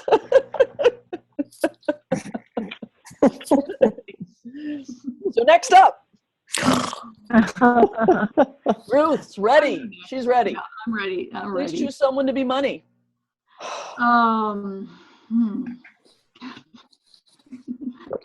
Meeny, miny, mo, right? And it's so funny, at that moment, your video froze, and now it's back. But boy, gosh, was that ever, technology's role in the field never ceases to amaze me. Yeah, okay. I'll choose Ellen to be money. I think that's nice since Judy was money last time. I think that's. Okay.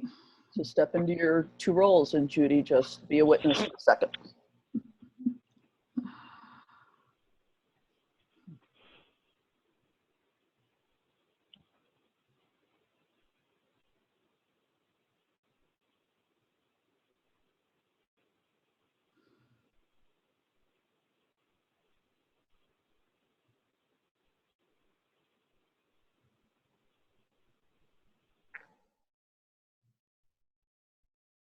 How are you, Money? I'm pretty clean. I feel like shaking my head a little bit. There's some movement between here and here. Sort of, I know that. I love the smile, and I'm really quite pleased to look at Ruth.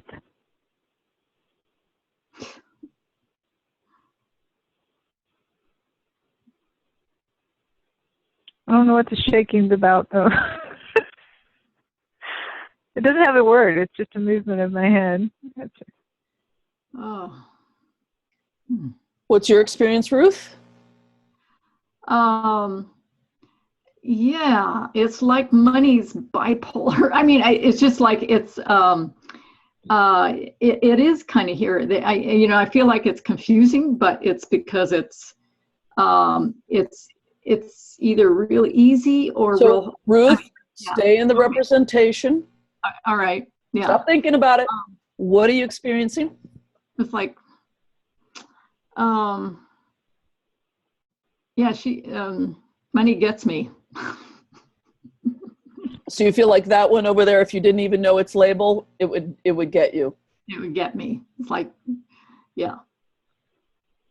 Does that feel good, or is that like bad news? It feels good. It actually makes me feel like, oh, what I'm feeling is real. This is really, yeah, it validates what I'm feeling. It's a little bit of a tuning fork. That's what this is. It's a tuning fork, and I can feel this hand getting warmer, or this one, so I'm being drawn to one or the other. I'm feeling it out all the time. Mm-hmm. I'm going to invite you to try a sentence, Ruth. Give it a try, and then tell me what the experience is like. Mm-hmm. Okay. Dear Money, I want you to understand things better than I do. Well, I'll try it. Yeah, just try it. I know. Dear Money, I want you to understand things better than I do.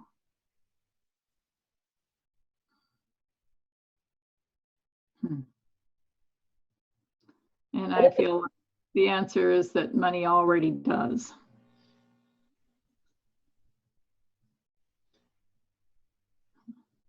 I want to lose my limits now. I had the sense I need to lift them up and further than my arms will actually go. So I'll just do that. Just know that if my physical body could do it, I would hold it out a little bit. I just mean, okay, then I'll show you something more.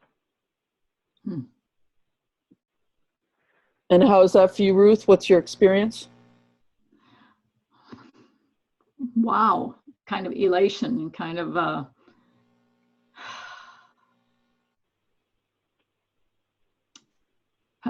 sense of freedom and joy, and kind of like, yeah, I knew it. It's like, with you. So Ruth, I usually don't bother asking this question, but I'm just going to ask, what was the problem or issue with money that you decided you wanted to look at? Did I actually pick money? I picked I didn't pick money, but I picked worthiness, and yeah. Okay. So I thought it's a little bit related to money. Only one person picked money, I think, and No. I mean, at the beginning of the conversation about money, I asked everyone to choose your issue with money. Yeah, right. Oh, like choose my- indebtedness or whatever? Oh, okay. Well, that actually what she reflected was this. I I have all these different feelings about money. You know, it's like I'm kind of like a ping pong ball, and that's my issue with money. I'm either like I'm scared of it, or I love, you know, or So I'm. for a moment, just what's the concrete experience? Is it that you don't have much, or you have too much and you give it away, or what's the concrete life issue? Concrete experiences. I never feel like I have enough, and I can't. It is cyclic. I spend too much and then I deprive myself, and I spend too much and then I deprive myself. So I go into the cycles. Okay, good. Thank you. Yeah, I want you to see my hands. They're they're still on, ready to, yeah, maybe cycles are the right word, ready to frame things again. They're on guard. Mm-hmm. Yeah. But you're entertaining to me. So Okay. Judy, I'm going to give you a role, but I'm going to keep it blind. So I'm going to think it right now.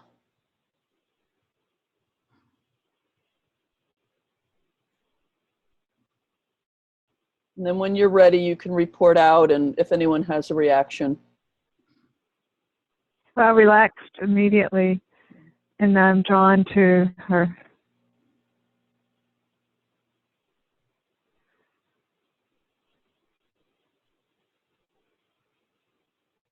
What are you noticing? Very sober.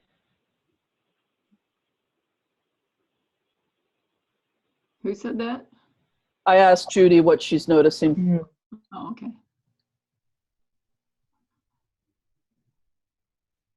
And I'll tell you all what the role is in a sec. I notice that they're both really looking at me. They're really noticing me. I heard one say that she liked me or was drawn to me or something, and the other is really smiling. So that feels good.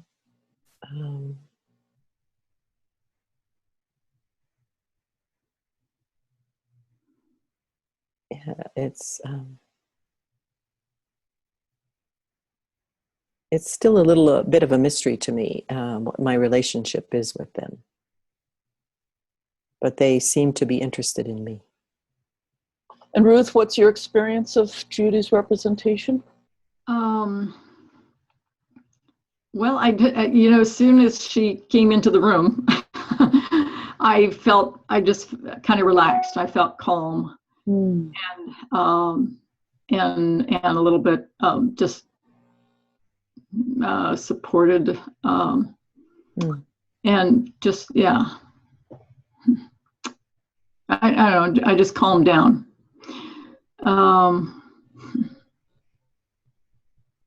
So Ruth and Ellen, can you just both say to Judy, glad you're here? Scratch the supported thing, but anyhow, I just, that's all I can say is I felt like, okay. I'm glad you're here. Thank you. Yeah, I'm glad you're here. So it feels good to hear you say that. Yeah, I'm glad to be here. Do Ellen or Ruth want to say to Judy's representation, we missed you? Or anything like that? And it might not be the right words, but something like that.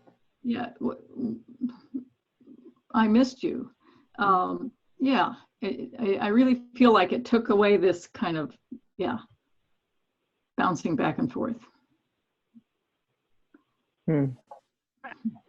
I want to say something closer to it's all about you. I'm all about you, or you know, totally. Like if there were reps on the field, I wouldn't see them. I'm only seeing. Although that's not quite true, I do see. but for a moment, that where your eyes kind of zoom, like I'm all about you. Mm-hmm. Very how's that- calm. How's that for you, Judy? Well, it feels like I've always been here, or close by and accessible, but not seen, maybe. Yeah, I'm not sure. It just, yeah. So all I thought was for Judy's representation is something in Ruth's system, an ancestor, whatever it is, that brings groundedness and weight to her experience of money or wealth or, whatever the key thing is here.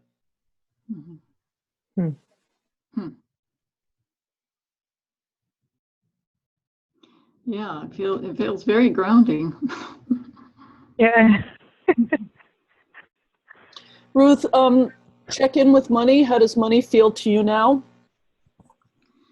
If you really pay attention now to money.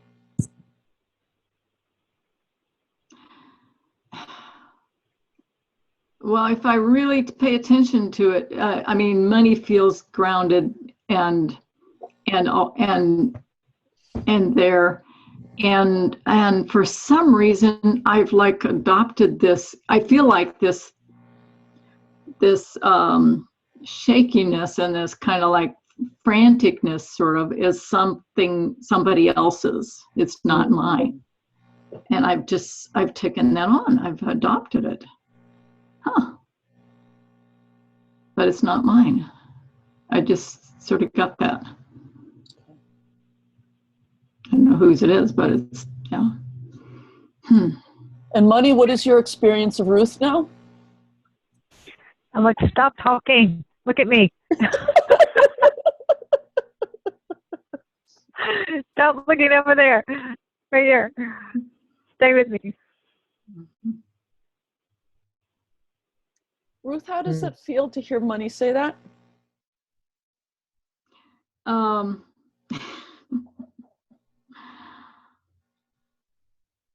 Well, it feels like right on. Actually, one of the things, when I tried to think about what are my problems with money is like, yeah, I don't want to pay attention to it. I don't want to think about it. That's kind of like, and so it feels like sound advice. Yeah, just think about it, pay attention to it. Yeah. And money, if you would say something along the lines of, referring to Judy,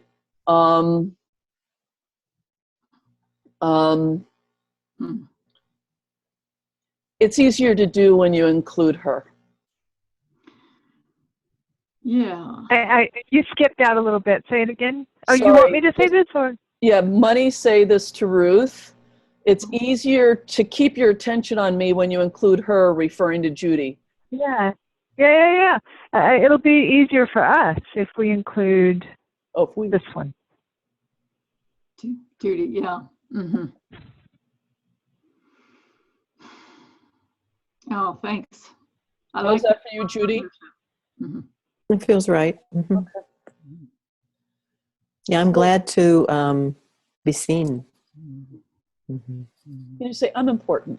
Not in a assertive way, just I'm important. Yeah.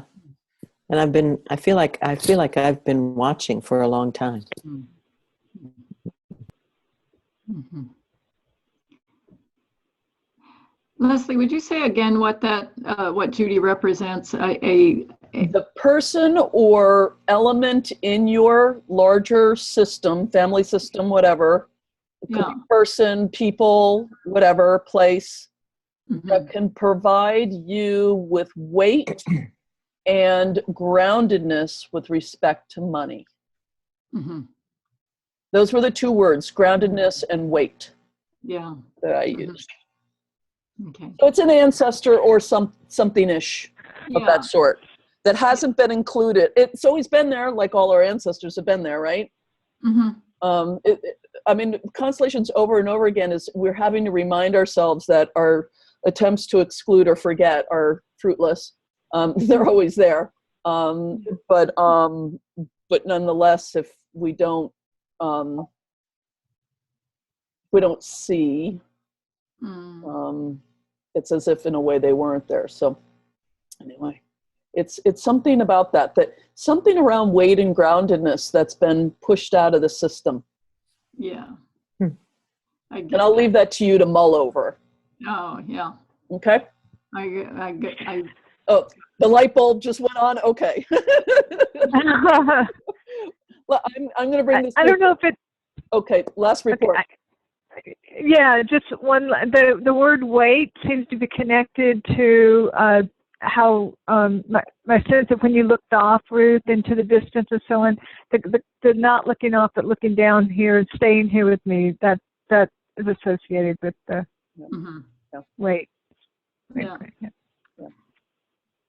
Excellent. Yeah.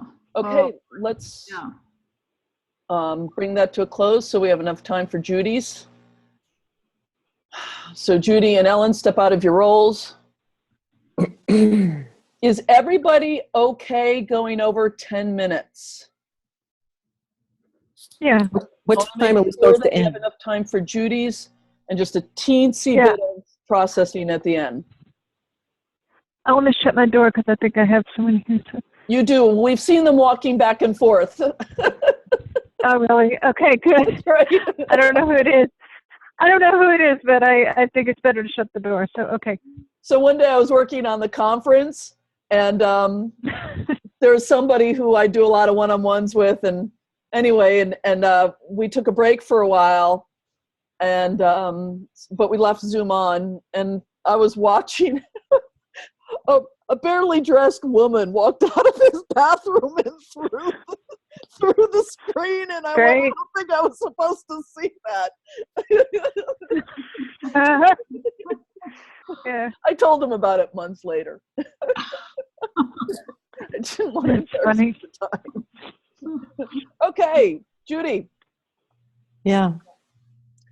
When you're ready, ask someone to be money for you, please.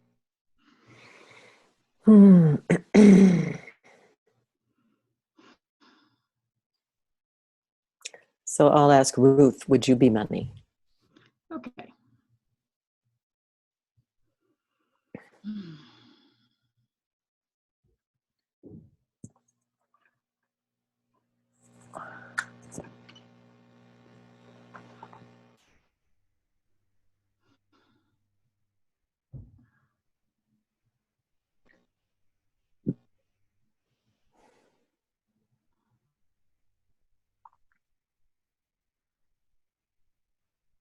So what's going on with money?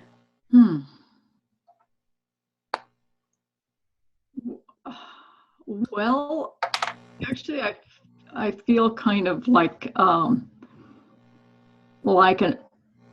empty, like I'm only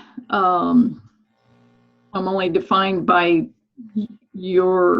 what you think of me as. I mean, I can be dirty. Actually, like I can be dirty or I can be useful, but it's like what you think of me is. That's how I feel, like this empty slate. What's your experience, Judy, as you hear that?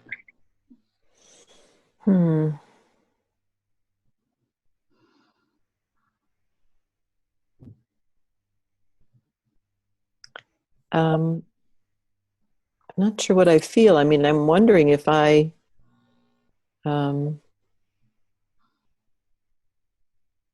dirty rings a bell, that sometimes I feel that, but I think there's other feelings too. So just be in the moment. What are you noticing as you experience it? Forget that you're Judy with a history of money. Mm-hmm. Yeah. What do I feel when I hear that sometimes it feels dirty? Just what are you feeling about any of that? Yeah. Well, the empty slate, I don't understand, or I don't.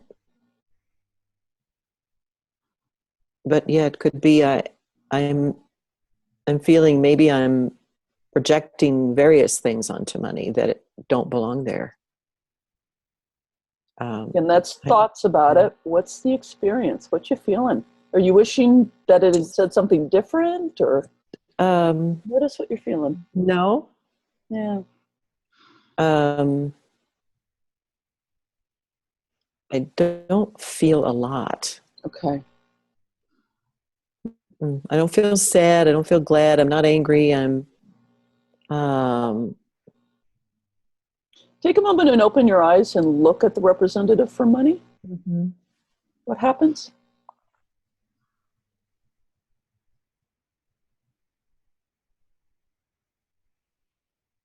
Well, I like it. I like her. Okay. Hmm.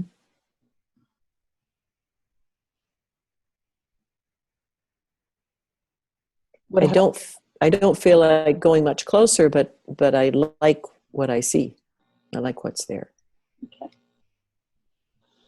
Money, what happens to you when Judy says that? Yeah, I feel a little distance too, and I feel kind of lonely, you know, out here. And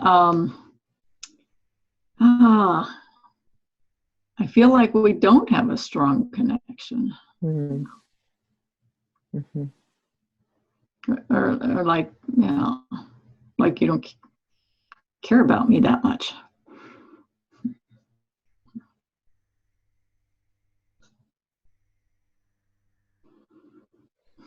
Yeah, there's something in me that it's not okay to connect or care. That's what I feel. I'm not supposed to feel that connection.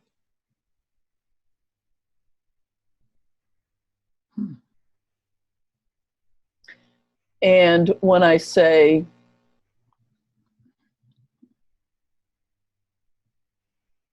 if you were get connected, what do you fear or what do you worry about?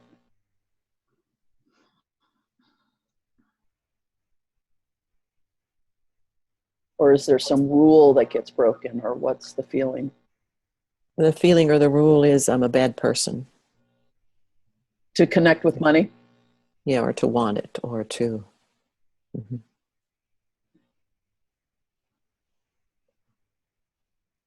Money, how does that make you feel?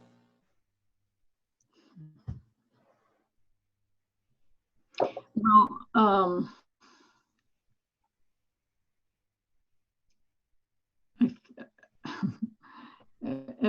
at first I feel like I mean, it's not personal. It's not really about me. That's kind of how that I'm,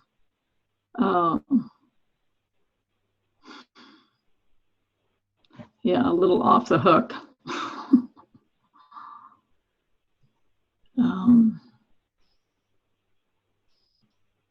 So, yeah.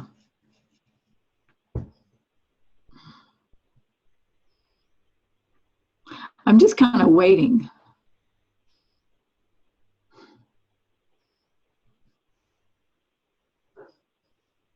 Waiting for you to, you know, to really kind of come to me. Mm-hmm. So Ellen, go ahead and become the obstacle or the problem. Just step into that.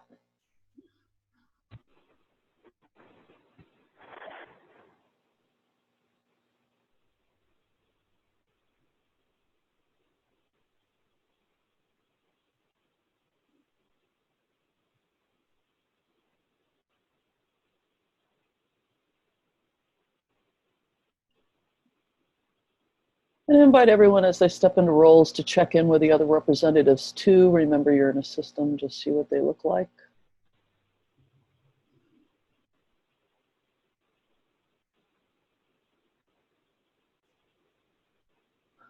What do you notice?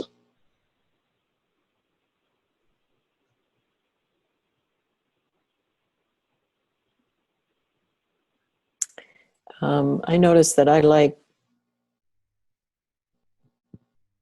I do kind of like looking at money, and yet my attention goes toward the obstacle. Okay. And how are you, Obstacle? What's up for you? Turning away a little bit. You had to tell me to look. It's okay to look. But,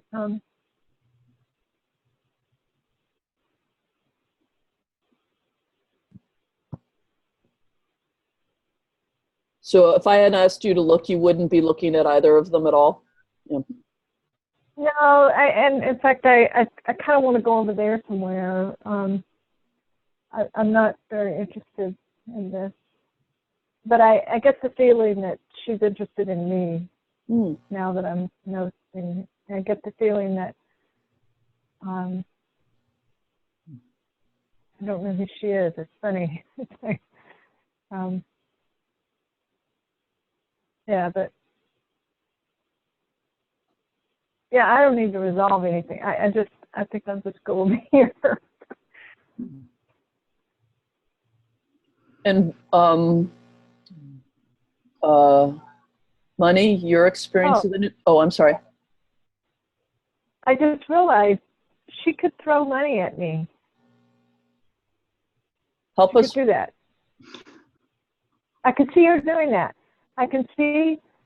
It's so funny how I can't call your name. Like I really don't know you. But I get the feeling Judy could throw money. I wouldn't be surprised if that happened. So yeah. In what, I That's mean, what it in the metaphorical sense, when we say we're throwing money at a problem, or literally picking up cash and throwing it at you, what's the picture you're Yeah, getting? like generously. She's generously throwing it at me. Like maybe I can use it. I don't know. Maybe she thinks it helps me. I don't know. But, yeah. Okay. But it's actually falling behind me. I'm way ahead of it. Way ahead of what? Way ahead of the money? Yeah, she's throwing. If she throws the money at me, I'm already ahead of that. It's not really going to help. Okay. It is a little amusing that the saying is throwing money at a problem. I mean, very. I'm not. I don't feel like a problem. I feel like I'm a big thing. I'm a big thing. Yeah. And A big thing. yeah, I'm a big thing.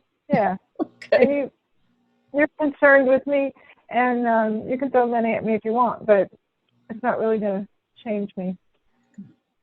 And Ruth, Money, what's your experience of this one, and of just generally your experience? Generally, she's no friend of mine. She's kind of suspicious and just really could, kind of like eat my dust. I don't know. She just is not helping. I mean, that's not, yeah. And Judy, what is your reaction to all this? What's your feeling?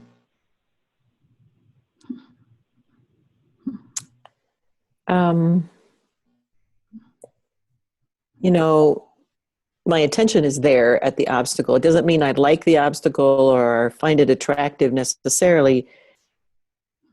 It's probably where I feel drawn for whatever reason, and I don't fully know why. And I have been known at times to throw money away. Yeah, again, invite you to hold off on that. So Right. Your attention is entirely or mostly. Mostly, not entirely. I still see money. Money hasn't left. Okay. Mm-hmm. And I feel a little curious about what the distraction is.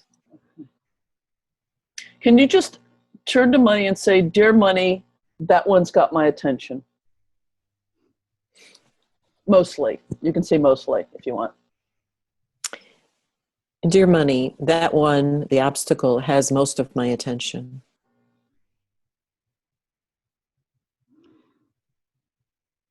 It's kind of got my attention too. Well, that's a pickle. I feel like, yeah, chasing it. Yeah, it's weird. Okay.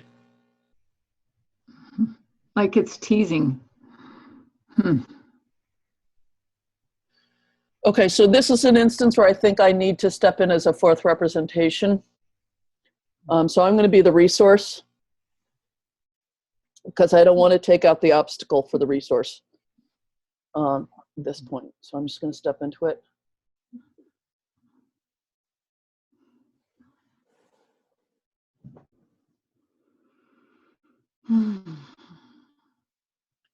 So if we were physically in a room together, I would take the one who's representing the obstacle. And that one actually feels like a child to me. And I would just take it right in my arms. I'd go right over there and I would just like say, I got you. I got you. And I would say to Judy and to Ruth, I know she's really, really, really important, but it's my job. I got her. I feel very tender. I feel parental. I feel kind of simple, but in a good way, just really simple. And ouchie, ouchie, ouchie. I want to say to Ellen's representative, you're not an obstacle and you're not a problem. You're not anybody's obstacle or problem. And I adore you. And I'm sorry you were lost or ever called an obstacle or a problem, because you're not.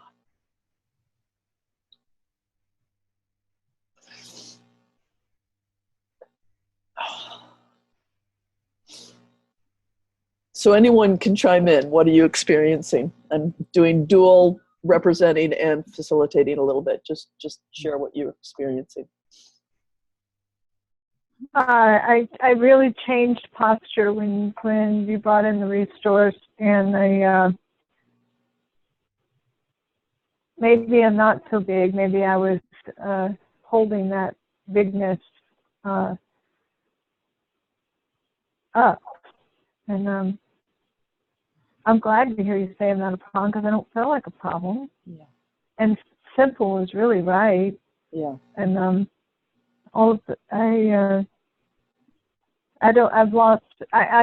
felt like I needed to flee earlier, and that would have to chase me, and all that's gone. Now I can stay, but I still feel pretty in need of shelter. Yeah. Again, that's the piece that's a little hard to reproduce. I would definitely be holding you right now. So if you can sort of feel my arms in that nice big chair you're in a little bit. Yeah, when you came in the room, it just felt like, oh, the voice of sanity. You know, there's some, and then and I did feel like she was childish. You know how she's like running away and making us chase her, and just like a little, yeah. It just, when you said like a child, it's like, oh, of course, it just all fell into place. That's very true, and so I know a lot about, yeah, I know it's like children are, yeah, they're just doing the best they can, but they're not usually the problem,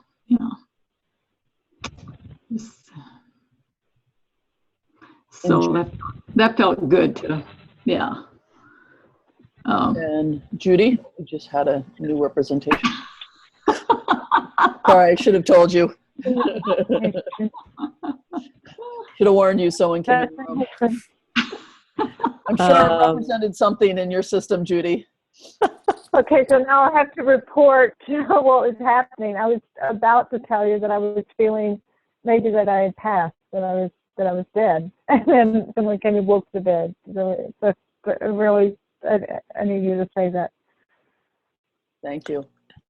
I was feeling when you came in, Leslie, it felt a bit of a relief to know that she's going to be taken care of. When you said that, you would go and hold her, and she does feel like a child to me, and feels like she's part of me. And what's your experience of money now? Yeah, I'm still there's kind of an emotional thing around the child. Yeah. So you can still have that. You don't have to have one or the other. Just let yourself have that and look at Ruth. Open your eyes and just look at her. Yeah, I like her. So can you tell Money? I've always liked her. And just tell Money, that child's really important to me. Yeah. Money, that child is really important to me. And try this out, see if it fits for you. Say, can we honor her together? Yeah, it does fit. Can we honor her together? That makes me really happy. Yeah. I just get all excited about that, actually. Wow. That just feels so good. Yeah, let's. Thank you. Thank you. So, Judy, you take that inside of yourself, okay? And Ella and Ruth and I can step out of the roles. Yeah, thank you. And I want to just offer that as a little bit of a teaching for all of us. Thank you, Judy, for being last, because in our systems, there's often the sense that money is over and against something that needs to be remembered in our systems. That can be conscious. It's usually not, obviously. But when we can find this place where money can be involved in honoring whatever unfolded that needs, like, spend money in honorable, ethical, beautiful ways. That honors our ancestors, that honors what unfolded, that honors the betrayals, the losses, the whatever. So I just offer that up as a more generic teaching. When we can feel like money can partner with us in honoring rather than not, something can really shift for us. Nice. In fact, often you can just do this in your own mind and heart. Something I've done frequently with clients is just, once money's cleaned up and everything, is to sort of bow to money and say, will you help me honor everything that's important to me and my family? And money's, by that point, is usually happy to say, I'd be glad to do that. As we can see in Ruth's beautiful representation of that. I mean, you got a little bit of a feeling for yourself in just being in the role, right? Yeah, I felt so really happy to be asked and to be included and all that. Yeah, and to be of use. That's kind of what I was waiting for. I was feeling like you didn't want to use me, or you just it's great. Yeah, excellent. So I said 10 after. It's actually 12 after. Any quick takeaways from the day? I know a lot of this first one was a little bit of processing and getting used to, being together, a little bit more of the sort of process-oriented work than just the work. But any takeaway you want to share before you leave? It's usually useful. Just what's your one big takeaway for the day?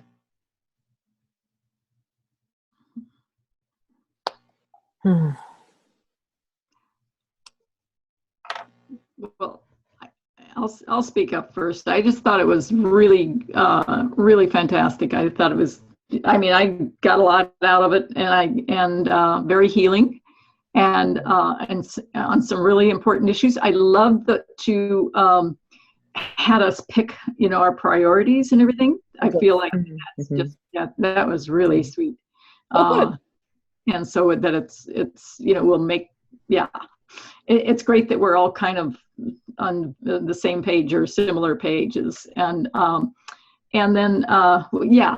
And then just technical stuff that I'd love to talk to somebody about is like how to use Zoom and not, with constellations, you want to, you can orient yourself towards the person you're paying attention to. And if we do that in Zoom, it looks like we're looking away from the person, unless we look at the camera. So I don't know how you can do Skype or Zoom sessions, I mean, that's just a technical issue that maybe we can talk about when we talk about format or, Programs and stuff. products and services. Yeah. Okay.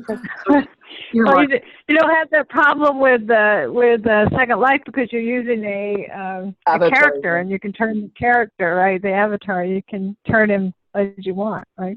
In 3 dimensions, it's true. Yeah. Oh, okay. Up and down. Um, If you don't mind being a weirdo.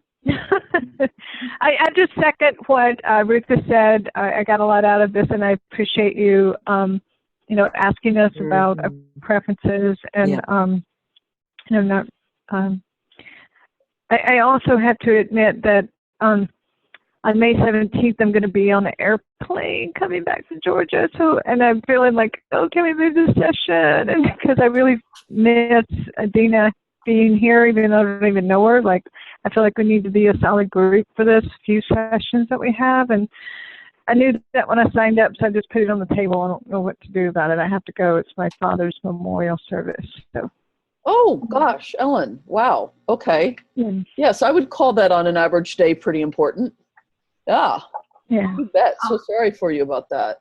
I'll say I'm flexible if you need to coordinate a different time or Leslie, or a different date or a different time. I would be flexible to that. So, Ellen, here's what I would do. Write to the whole group, ask A, are they open to it? And then B, if you would be willing to take the task on of rescheduling. That's the one. I'm happy to reschedule. It's not a big deal. I think, I'm not sure any of us have enough day jobs that it's a really, really difficult thing to do. It tends to take a lot of work to find a time that 5 people can do. I know. So, And I'm happy So to if you do want to it go for it, if the go group for is open for me doing it, but You okay. bet. All right. and then I just ask everybody to respond to Ellen's email in that regard. Okay, Yeah. good delegating. Judy or Ellen, any other takeaways for the day? You just want to go on the record with somebody else? Go on the with the record group? with. Oh, yeah. I mean, I got a lot out of it too, and I very much appreciated it. And I really think it was quite artful and masterful of you asking us what our preferences are. I don't think that happens very often. I mean, I've been with a lot of different courses and programs and teachers. That's not something that's asked. And these last constellations were all very meaningful. Yes. And so I'm very For appreciative me of too. that. Yeah. Yeah. Mhm. Yeah. Thank you, Judy. Beautiful. Yeah. Okay. Well, and we'll say goodbye to Adina again. So hopefully she will actually watch the rest of this and get her own stuff out of these constellations as well. And get her own sort of collateral benefit from it. And at this point, we're on for May 17th, unless we end up changing. So, Well, and I don't know if I dare ask this, but do we have any assignments or just to have our sessions with you in the meantime? so everybody who has coaching, those are the assignments. Outside of that, no, there are no assignments at this point in time. Okay, If you don't have great. coaching, the simplest thing is to look at the 4 buckets and Mhm. start looking at your business a little bit. But other than that, no, there isn't. Yep. And I hope you have a great trip. Yes, going to Germany tomorrow night. For read. Wow. Yeah. I've got to make that happen. I just couldn't do it again. So, Yeah. yay. Bring Yeah. it back to us. Good. Okay. See you when I get back. Thanks. And I'll be getting emails and whatnot. So I am available. Okay. Okay. And those of you who have coaching sessions, start setting up your appointments, please. Thanks so much. Take care. Have Okay, a good night. thanks. Bye-bye. Thanks. Bye-bye. Thanks Bye. for staying a little long. So long. No problem. Bye. Bye.